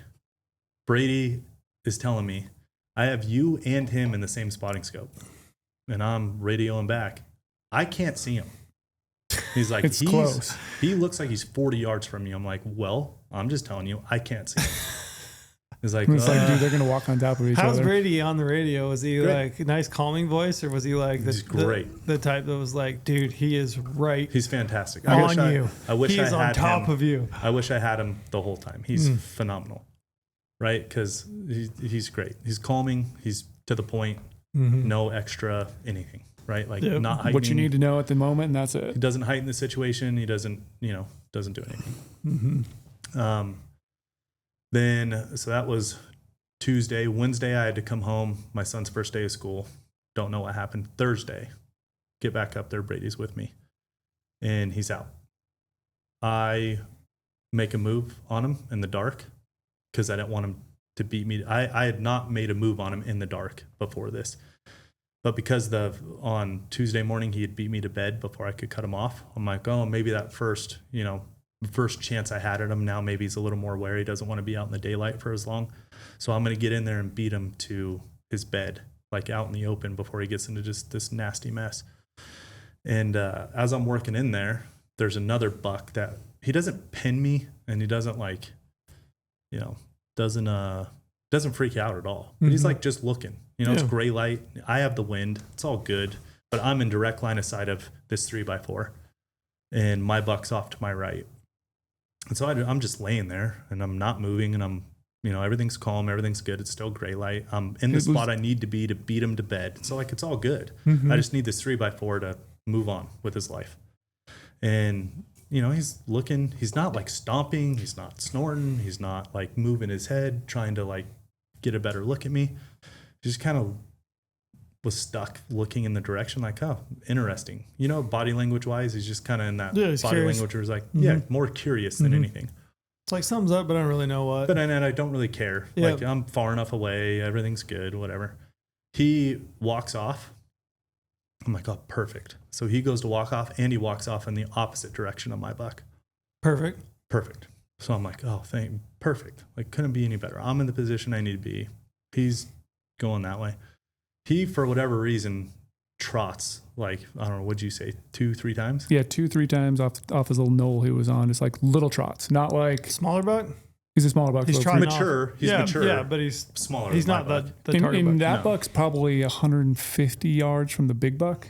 Oh yeah. And you're maybe 250 from the 3x4. Yeah, 200. Call it 200. So Lorenzo's far away. The small buck, who kind of look in his direction, is obviously far from the other buck and just takes a couple little hops off that little knoll. And I thought, it's gonna be great, going the opposite direction. Yeah, but it wasn't. For whatever reason, I don't know. My buck hears those trots, freaks out. I don't even think the buck could see the other buck once he got off the little knoll, and then he got off the knoll, walked, and then trotted. I don't think they could see each other. I think it was totally hearing him. Yeah. It just shows you that the first shot when I moaned and shot at him, he did not like that. Because in the next times we saw him, he was way closer to his bed than the times before. Gray light. He did not feel comfortable out there. It just shows you like you have one shot. I wonder how much memory they have to that's that. That's what I started to think about. Is like he knew he did not like what happened on Monday, and now this is Thursday, and he still is on edge about this area. Uncomfortable. He is on edge. He's acting like a crackhead. Like he just doesn't like it. Yeah. So he beats feet, gone, goes into a unit I can't hunt. Done. Thursday morning hunt we were done at 5:43 or something like that. Hunt's over. I don't want to kill any of these other deer. Sure. Right. I have till Sunday till I have to come home. I got a family, got work, got everything. Doesn't show up. None of those days. Gone. I come home, I get back to work, I do everything. Man, I would love to crawl in these animals' brains. Just know, Right? well, what's going on? Like, Yep. what are you thinking? You know, are you Yep. actively processing this kind of stuff? And here's what's also crazy. He was gone. So, well, go ahead, Brady. So here's just what's crazy though. Like we're talking about writing notes down. So every time I was up there glassing, I was constantly writing notes down about when I'm seeing these other bucks. Mm-hmm.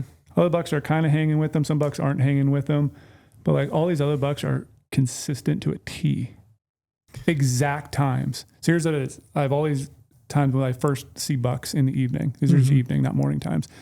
6:20 p.m., 6 p.m., 6:05, 6:13, 5:56, 6:15, 6:07, 6:08, like another 6:20. The times that I'm seeing all these other bucks consistently every single time, almost in the exact same spot Like too. 6 o'clock to 6:20. Yeah, there's boom, patternable.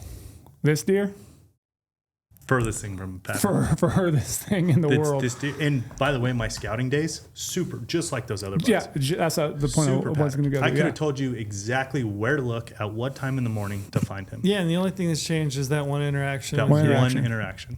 But one, all these other deer just one interaction, and it completely spun everything out.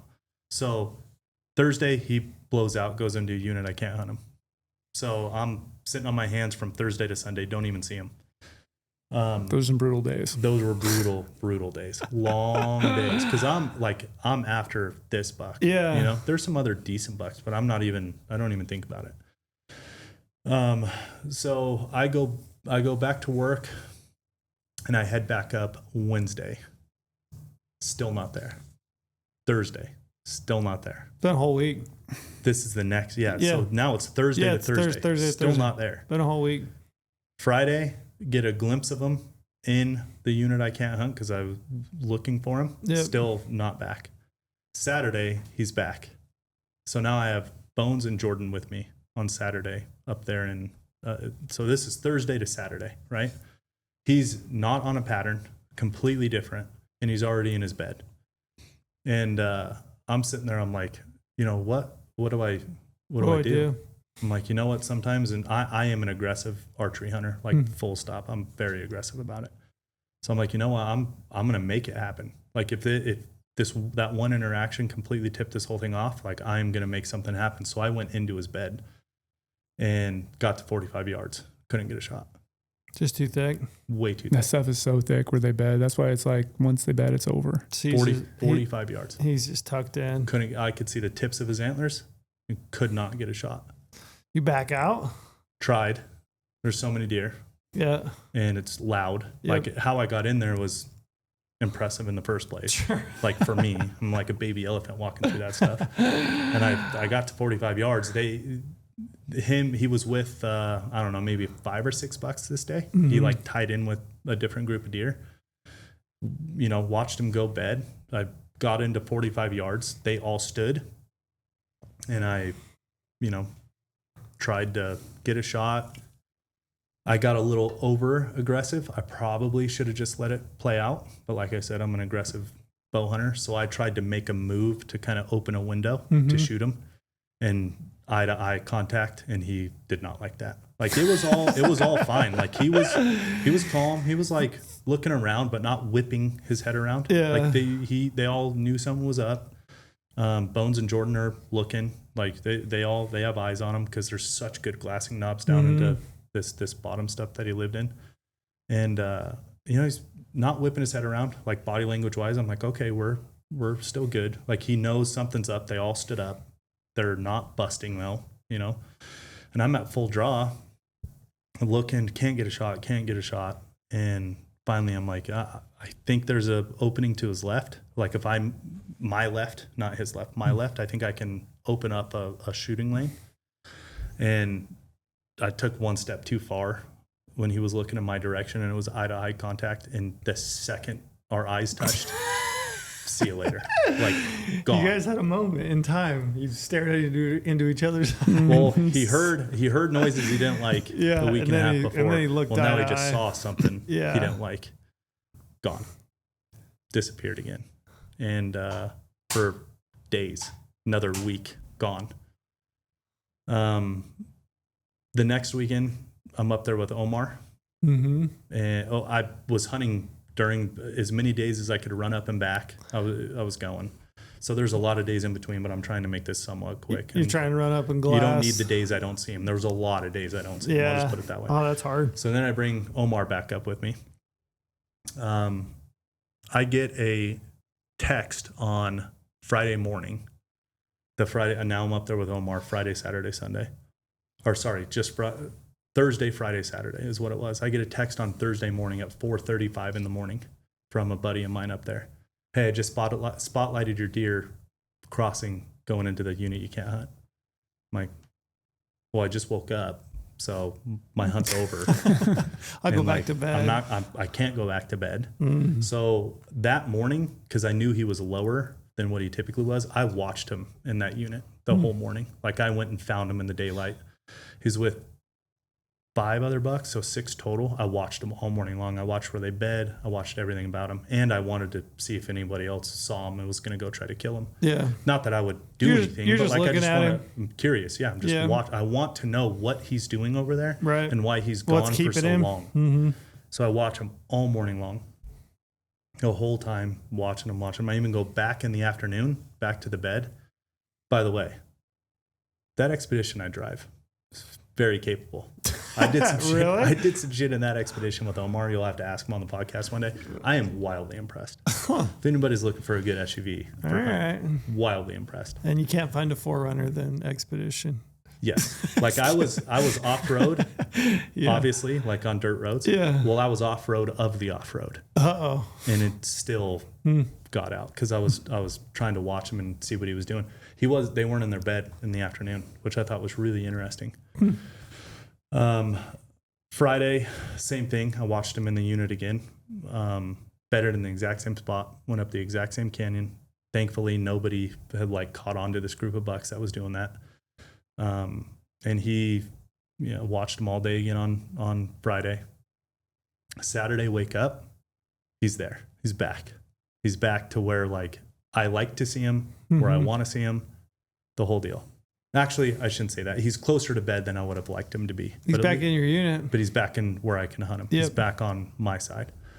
And watch him. I don't want to get into, I don't want to get into the details, but hunt was interrupted, we'll just say, for really no reason. And, his friend has a tag. He's watching me hunt the deer. Yada, yada, yada. Yep. Just kind of got in the way of everything. I couldn't get there in time to cut him off. So I tried to make a play on him in his bed again and did not get overly aggressive this time because I ruined it for so many days the last time I did that. Yeah, you're like, if I make one mistake, I'm not going to do it again. He's gone for a week. I tried, and I got to 84, 85, and not going to sugarcoat it. I would have shot, 100% would have shot, but I just couldn't. He was in the too thickest stuff already. I could just see his horns in his head and top of his back, and the arc of the arrow just didn't look like it would just be able window.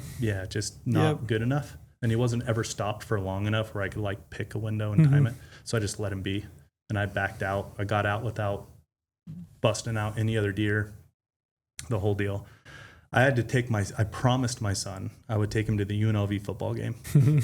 So I have the trees bedded under. They did, thankfully. But it's UNLV versus Idaho State. Okay. It wasn't UNLV versus UCLA. Enough. I was going to say that'd be an ultimate kick in the teeth. My son loves it, and I had been gone a lot. And, like family first all the time for me, no matter what. So he's bedded under a tree. I can see the top of his horn. I could probably make a play on him that night if he gets up in daylight.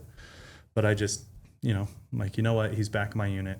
Sure. It's all good. I'm going to run home for the day, and I'll head back up.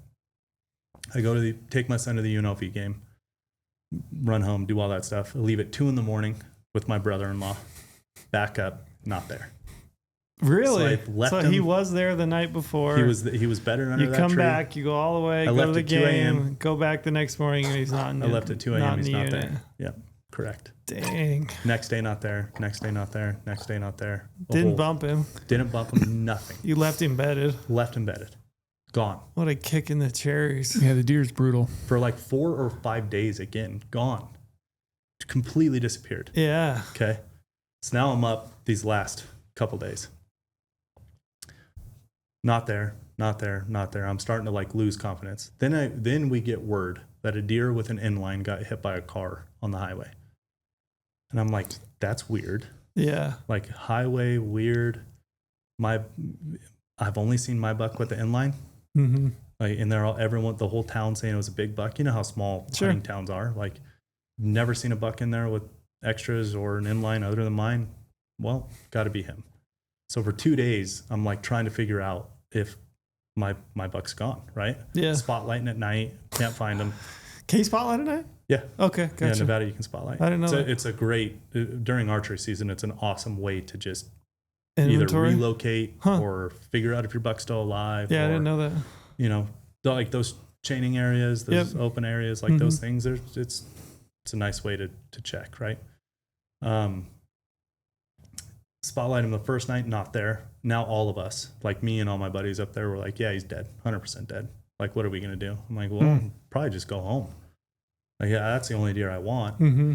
And then we get word that like, that wasn't that big of a buck, but it had an inline. So it's like this huge roller coaster for 2 days. Of emotion, Trying to figure out. And then finally I'm like, you know what? He's not, there's no way. It's not him. He's not dead. Like, this deer is smart. He has no pattern. Just because he's not here. Like, I kind of know what he's doing right now without having a pattern. Like, he knows he doesn't like it here right now, and he's in this other spot. So I spotlighted again and again. Then finally I see him in the spotlight. I'm like, okay, he's still alive. I knew it. Like, I knew he was still alive. That next morning, there he is. Like, ready roller to go. coaster. Back in his old haunts. Back in where I want him to be, which is where I had him the day after opener, the very first time with Brady and Porter. Like, far out in the opening as you can get. Definitely can cut him off. So I work in. I got my buddy Aaron on the radio. I work in, cut him off. This is the one that like stings the most.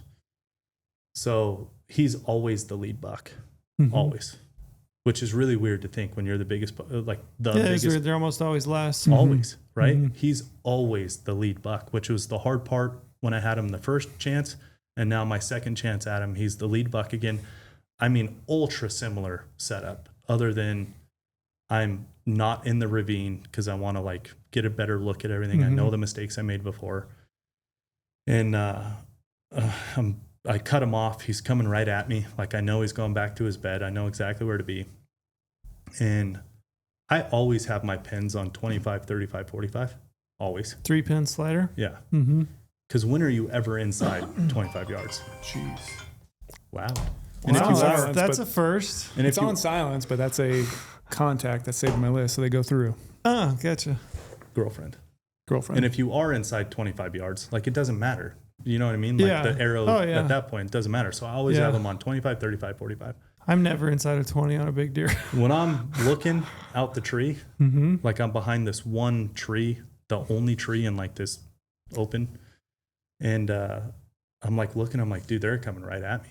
Like, they are coming right at me. Like, I might get ran over. I spin my sight to 20, 30, 40. Which isn't that big of a deal. It's 5 yard, right? Like, not a big deal. But it's not a big deal at 20 yards, but it's bigger deal at 40 yards, 40 to 45. Yeah, right? yeah, absolutely. So it's the compounding mistake I made on the first chance I had of him. Now I have a second chance, and I'm like just dead set on doing everything the way I usually do. He, being the lead buck, he's, as soon as he breaks this tree, because I'm not in depression this time, I'm on level ground with him. The second his antler tips are breaking the tree, I draw. And he comes walking out. When he finally gets his vitals out to where I can see him, I immediately go into the sight and into my sight housing. Your peep. And peep in sight housing. Didn't take my head off the bow again to look at the whole thing. But when I had got there, I had ranged a few little things out there. And one of them was at like 26 and a half yards.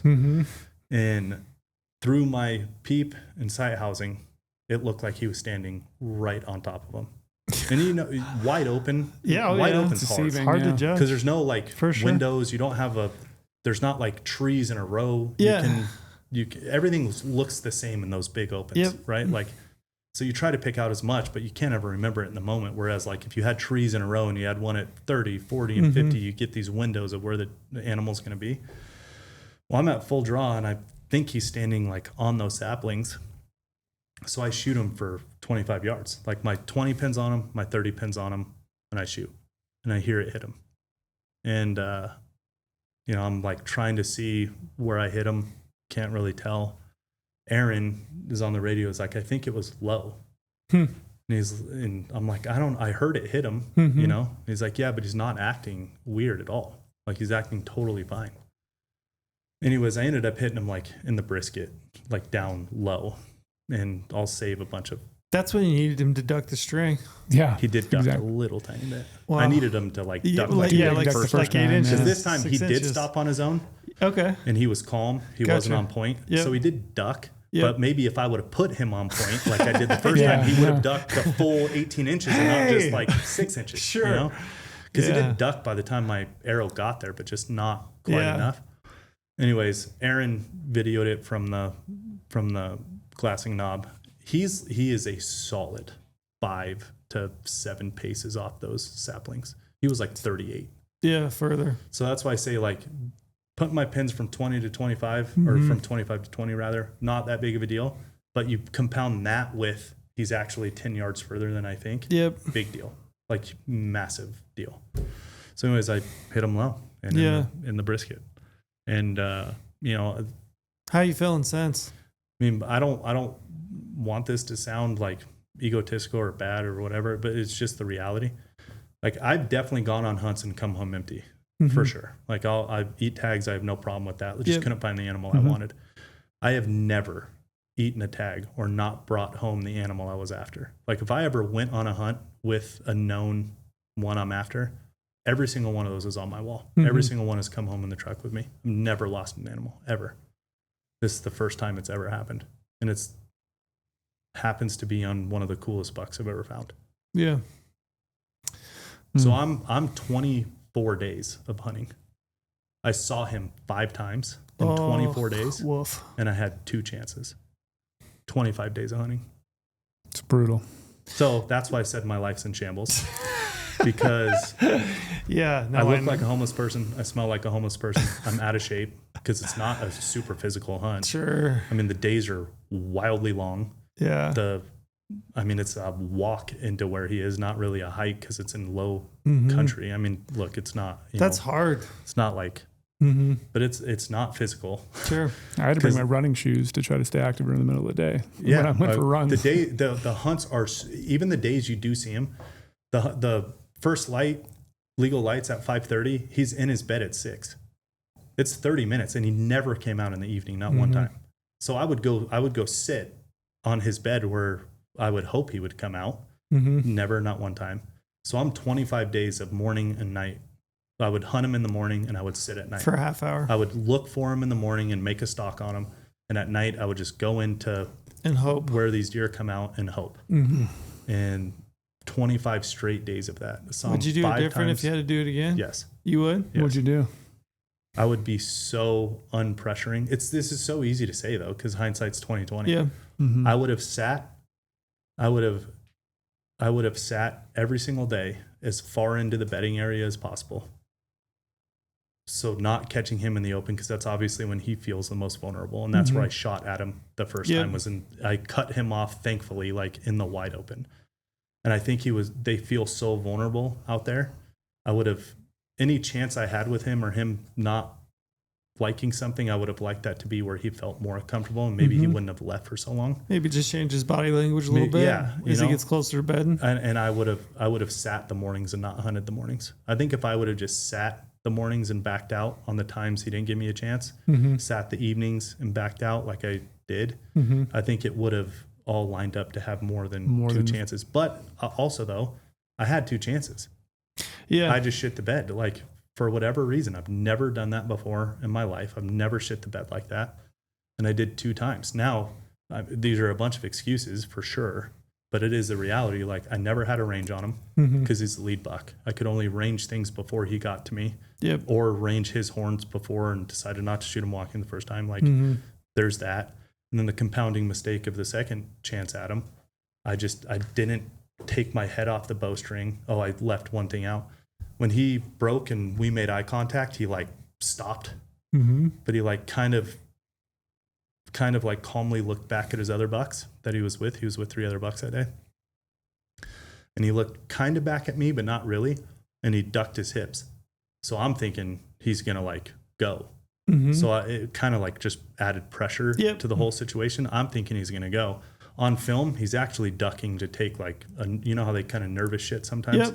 That's what he was doing. It's kind of like he was ducking to nervous shits. Take a shit. It happens. Like trail. So I did have more time. But how in the moment, like what do you, I didn't know that's what he was doing. I thought he was ducking his hips to like get ready to go. Dip. Get out of there. I didn't have really time to like take my head off the bowstring and look at, you know, he wasn't calm. He wasn't feeding. He was looking at me or his other bucks, and then his hips dipped. So like I'd never pulled my head off the bowstring to really look at how far off those saplings he was. Sure. And I'm looking at him walk right to me. Yep. And I'm like, dude, he's going to be in my lap. Like this might be a 10-yard shot. Yeah. You know, and it's just those compounding mistakes both times. I mean, that's the thing with bow hunting, especially with a mature animal. You probably really, I mean, my experience, you might get 1 chance or 2 chances at most. And like, I mean, one maybe. I have always said like you might get 1 good chance in 10 days, right? Yeah.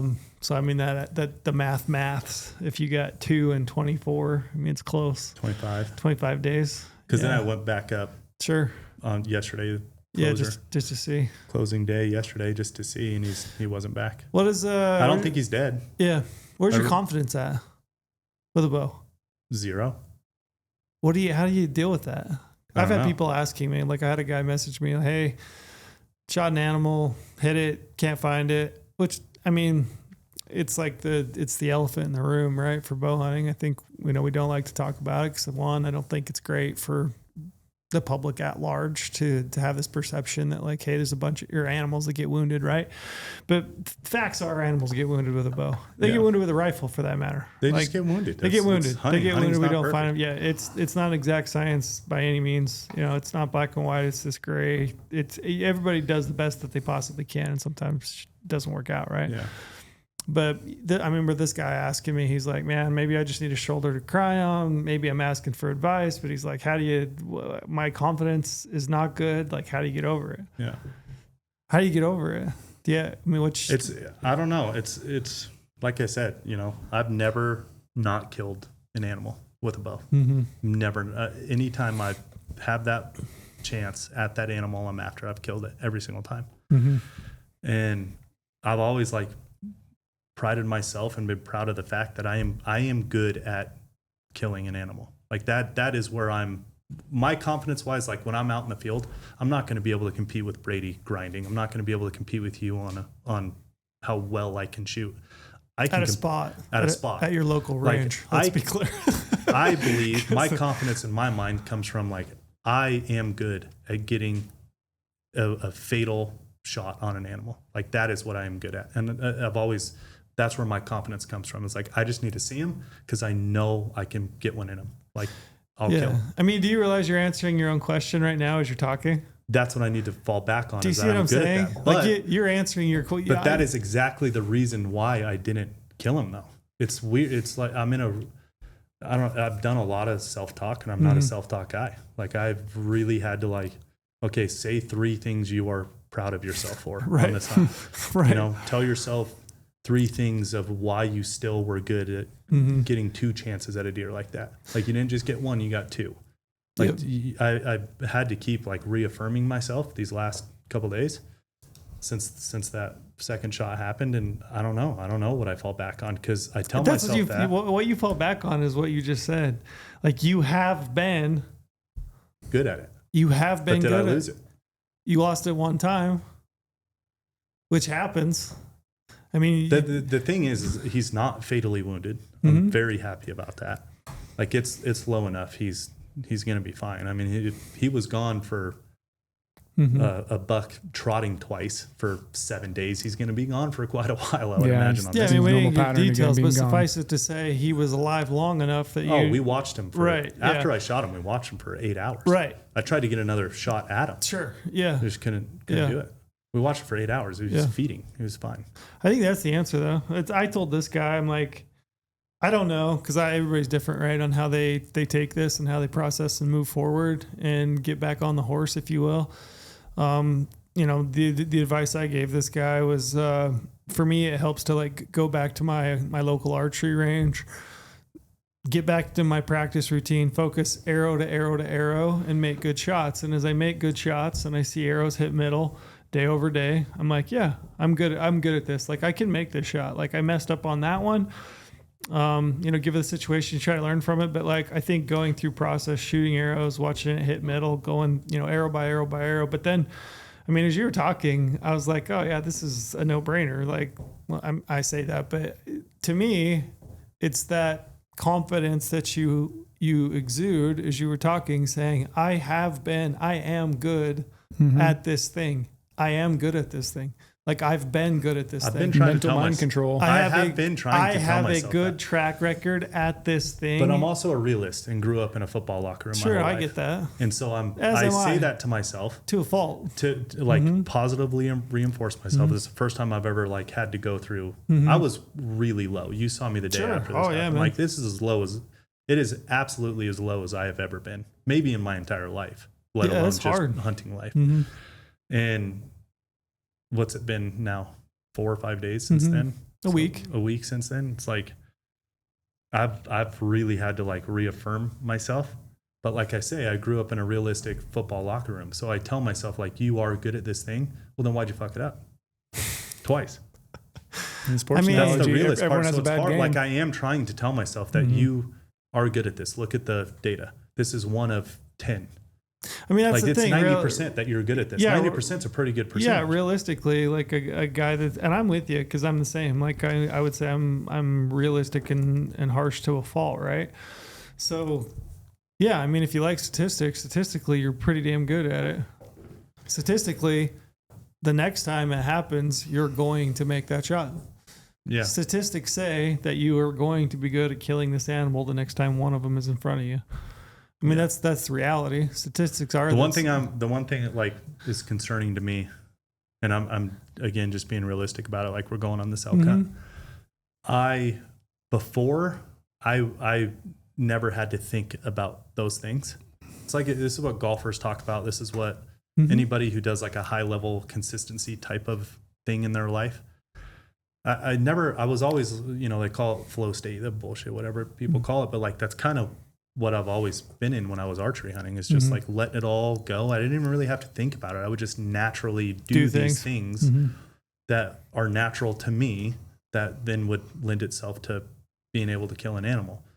Now I didn't do those things. And in my mind, I'm telling myself like, well, make sure you do those things on this elk hunt. Well, then you're going to be thinking about it. And everybody says when you think about it is when you're the worst at it. It's like when you're not thinking and just doing is when you're good at stuff. I mean, and that's how it's always been for me in the past. And now it's in my head and I'm thinking about it. When you fail, though, you learn to succeed. You push through things and analyze things from a different level, get more into it, more practice, more reps, more whatever, mental state. Like you'll succeed again. Yeah, I mean, I listened to a podcast the other day with Alex Honnold, the climber, and he was on Huberman. And he was asking him about it, and he was talking about flow state, which is I actually remember listening to that episode and thinking this is really applicable to a lot of what we do as hunters. To be honest, we're archers making a shot with a bow, and he talked about being in a flow state and not thinking about it. And I think you're right. I think it's my best results have been when it's been fluid, right? You've been in the moment. You're not in your head. Yeah, you're not in your head. You've done the things, and I don't know exactly how to like get back to that always, other than just, you know, prior to it, it's developing. You're just relying back on like, yeah, I'm going to do this thing. I've done this thing so many times. This thing is going to work out. It's going to work the same way it's always worked. And then just put your mind at ease. Say, you know what? I'm just gonna do it. I'm just gonna do it. The self-determination. I mean, I agree with that, and I've been. And this is, I'm not saying I have done it. I had a great shot on that antelope, right? This year, killed it, 51, 52 yards. Absolutely aced him. Couldn't have placed that arrow any better. And I was like, it worked out. I was in a flow. Came in, he came in. I had one window, basically shot him out of a blind, one window open, straight to him. He was at the water by the time, I even saw him, and I didn't think. It was just like, get the bow, make the shot, right? I don't remember thinking through a lot other than just like doing. But I can tell you that for me, like that, after last year, to me, that was like a huge confidence boost. It's like doing it again. Yeah, I do that thing. Most of the time. Yeah. Most of the time, this is the result. Yeah. What's crazy to me too is like the domino effect of one mistake that goes against what I do and what I'm good at. I didn't shoot him walking. And when I had the closest range I should have just ranged him, drew, and shot him when he was walking as fast as possible. He would have been as close as he was at the range I had, all this stuff. I didn't do that, which I have in the past, is shoot him walking. That one mistake led to the compounding mistakes of that first, when he ducked my arrow and him getting closer to me. Brady had me stand where the deer was standing in the video. It was 38 yards, it wasn't 51. So compounding mistakes, my pin's at 50. He's at 38. Might have still hit him high, but he ducks far enough that I don't. Like that one mistake, and then gets into my head. And then the second time I have a chance at him, I'm like thinking, oh, I'm gonna don't stop him. I'm gonna let him walk. Yeah. He gets in tight and he stops on his own. And it's like, he stopped on his own now. I was in my head, I'm like, I'm gonna shoot him walking. I'm not gonna let him stop. Like I'm gonna lace him with an arrow because he's not gonna know I'm here, and I'm gonna shoot him walking. He stops. Now it's like, well, in my head, I was telling myself I'm just gonna flow state, shoot him while he's walking. Don't even think about it. Well, now I'm thinking about it. He stopped looking at me. Yeah. Like I don't know how you do. I don't know how to not think it but I do know what you mean. Like you're thinking, but you're not like having to think. You know what I mean? There's a difference of like thinking things through, but not having to think things through. The first one being the flow state, the second one being where you're in your own head and you're gonna mess it up. Yeah, I mean, I don't have the answers for sure. I mean, I know that for me, like what seems to work is like just some breathing, take a deep breath, tell myself, hey, this one's going to work. Like it's going to work out. You got this, I do this at the archery range. These are always my best arrows. The arrows when I just reaffirm myself, this is what I do. This is the thing that I do. I'm not having hardly anything in my life that I'm good at, but I'm pretty good at this. Like I know that this is the thing that I do, and I'm going to do that thing right now, and I'm going to get the result that I want. And I think that's the best case. Just go in, at least for me, go into it with confidence, with some visualization, and then also just like letting myself know. Sometimes I let myself know, you know what, this isn't like life and death. I love this thing. Don't get me wrong. I love it. It's very important to me. You know what? Yesterday driving home, because I was looking for him just to see where he was. Trying to find him driving home late last night. And in my head, I'm like thinking, those reaffirming things, telling myself 3 things I did good, 3 things I'm proud of, 3 things this, all that stuff they tell you to tell yourself. And I'm like trying it on the drive home. And then prospectively, I'm telling myself like, look at how fortunate you've been to harvest some of the animals you have. And none of them have changed your life in any way possible, for the good or bad. Yeah. Like it just kept going. Like did not change your life. Not for the good or bad. So what, at the end of the day, like, you really want that one because it's different than anything you found. It's right up your alley of what you like. It's super important to me. But at the end of the day, none of the animals have ever changed my life for good or bad. Like it's always just been, I did this thing. It's cool. Hey, Trail, look at this buck I shot. And it's like, life goes on. Nothing changes. Yeah. I mean, I've listened to podcasts and guys that have like won major archery competitions, and they like if you're in Vegas and you have to shoot a 900 to get into the shoot off, right? Your last arrow of the last day. And I've listened to people ask these guys, like, what is that last arrow like? This is everything. Like you have to make this arrow. You're clean. You have to make one arrow to get through. And they're like, just like in any other arrow, like it's an arrow. Do you know what I mean? I'm going to do the exact same thing that I've always done. This is the thing that I do. And I'm going to just shoot this arrow like any other arrow, and I think that's good. I think it's good perspective. I think just considering that, like, this is the thing that I do. I'm not going to put so much weight on I think when you put so much weight on one thing, one result, I think it just screws with your head. Yeah. I think you got to find a way to just check this off and be like, you know what? I got a good life. Things are going to be good. This is what I do. I'm going to make this shot. It's going to work out. I'm good to go, and just go do it. But it's easier said than done. But like, I mean, breathing exercises for me has been, I remember I shot a bull in Colorado a couple of years ago. I've told the story before, but he walks in underneath me. I think he's 55, 60 yards.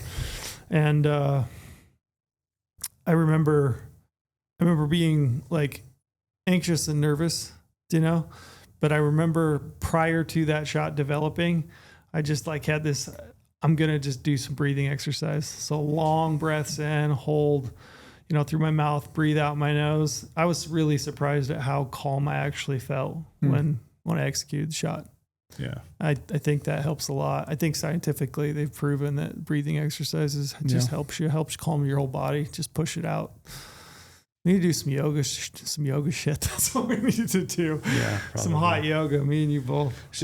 But I will say, I know exactly what you're talking about. It's weird, man. Like everything about this deer, every time I did have a chance, there was always like something weird with the chance. Like maybe he's just, I hadn't seen him, and then I finally see him, and then I got to come home for first day of school, and then, then I don't see him, and then I see him, and I take my kid to a football game, and then it's like, you don't see him for so long. And then, a super nice guy is just talking and like, but I haven't seen my deer in 15 days. Yeah, I need to go. I want to go, It's so tough. It's like such a nice guy, and like all is well, but then that happens, and then it's like, and maybe this is just like one of those things. It's just did not work out. Just this lore. Maybe that buck just he got away.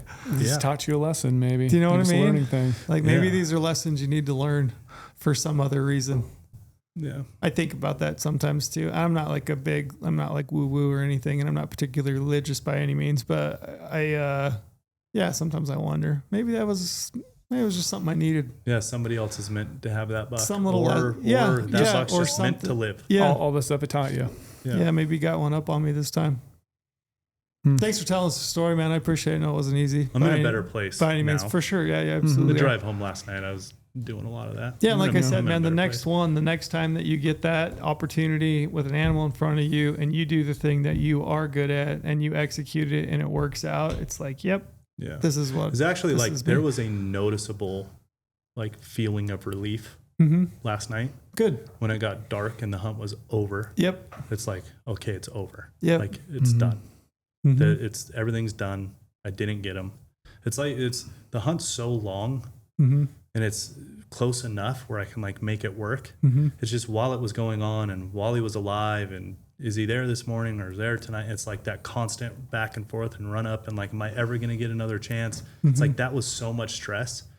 And then my second chance at him, I still have a couple days left in the season. So I'm like, go back up to refine him. Like last night when it got dark and I was walking back to the truck, like I'm hiking back to the truck and I'm just walking and I'm like, I felt a noticeable relief. Like that's it's funny. over. It's done. Yeah, that's like interesting. There's no more stress. It's done. I didn't get him. It is what it is. Yeah, like as you're talking, I'm thinking about times in my life when I know this feeling exactly. Like there's the build up to it. There's all the during, the ups and downs. The ups, downs. Can I still make it happen? Yep. There's still time left. And then there's this finality of being like, it's done. It's over. Like this thing is done, and I can move on Yeah. from it. Like I had a legitimate like mental shift and got like noticeably happier when it got dark and it was done last night. Is your closure? And I was driving home and I'm like, okay, yeah, like I don't have to run back up. Elk are way cooler anyway, so we're gonna go up there and smash some elk. If an elk gives me a shot and get it done, they're way cooler.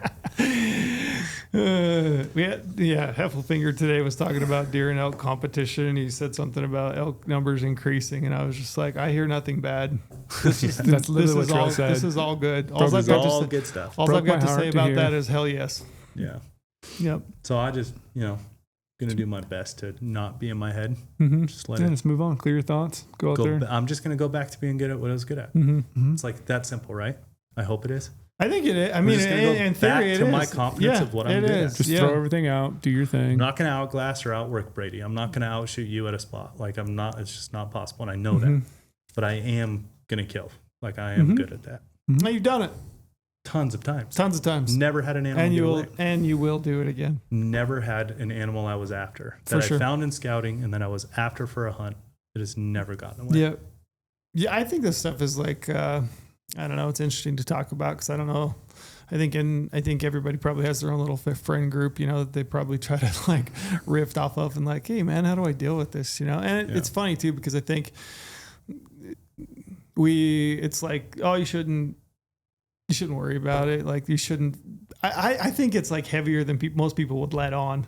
You know what I mean? So much heavier. So much heavier. I think most people probably don't wear their heart on a sleeve in a way that it actually impacts. At least I think so. Anyway. I don't think most people have anything in their life they care about enough to like put them in that position, which is why I'm so grateful for being a hunter and having hunting in my life, and why we've talked so many different times about how it's this life-changing thing and this life dedication that we have like a true passion in life that means more to us than really anything, and not very many people have that. Yeah. So like you have this thing that's so meaningful. Not a lot of people have something in their life that they can ride as high of highs as a bow hunter or as low as lows as bow hunters. So it's easy for them to say like, or as dudes, we're just not allowed to be like, man, this really hurt really me. eat me alive. This really is eating me alive. Like I'm down. Like my confidence is gone. Like I'm I am down. really struggling with this. Yeah. Yeah. I've been there. No, I know what you mean, man. Like I'm eating everything in sight.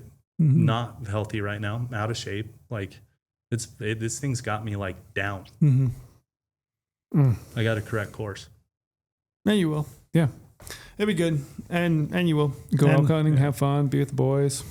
Yeah, we're going to time in the go woods. rip bugles. I'll be out of shape because I've been. I am too. Me and you should sitting hunt together. We should Porter and Omar together. Let them go for a run. It was 2 weeks of scouting.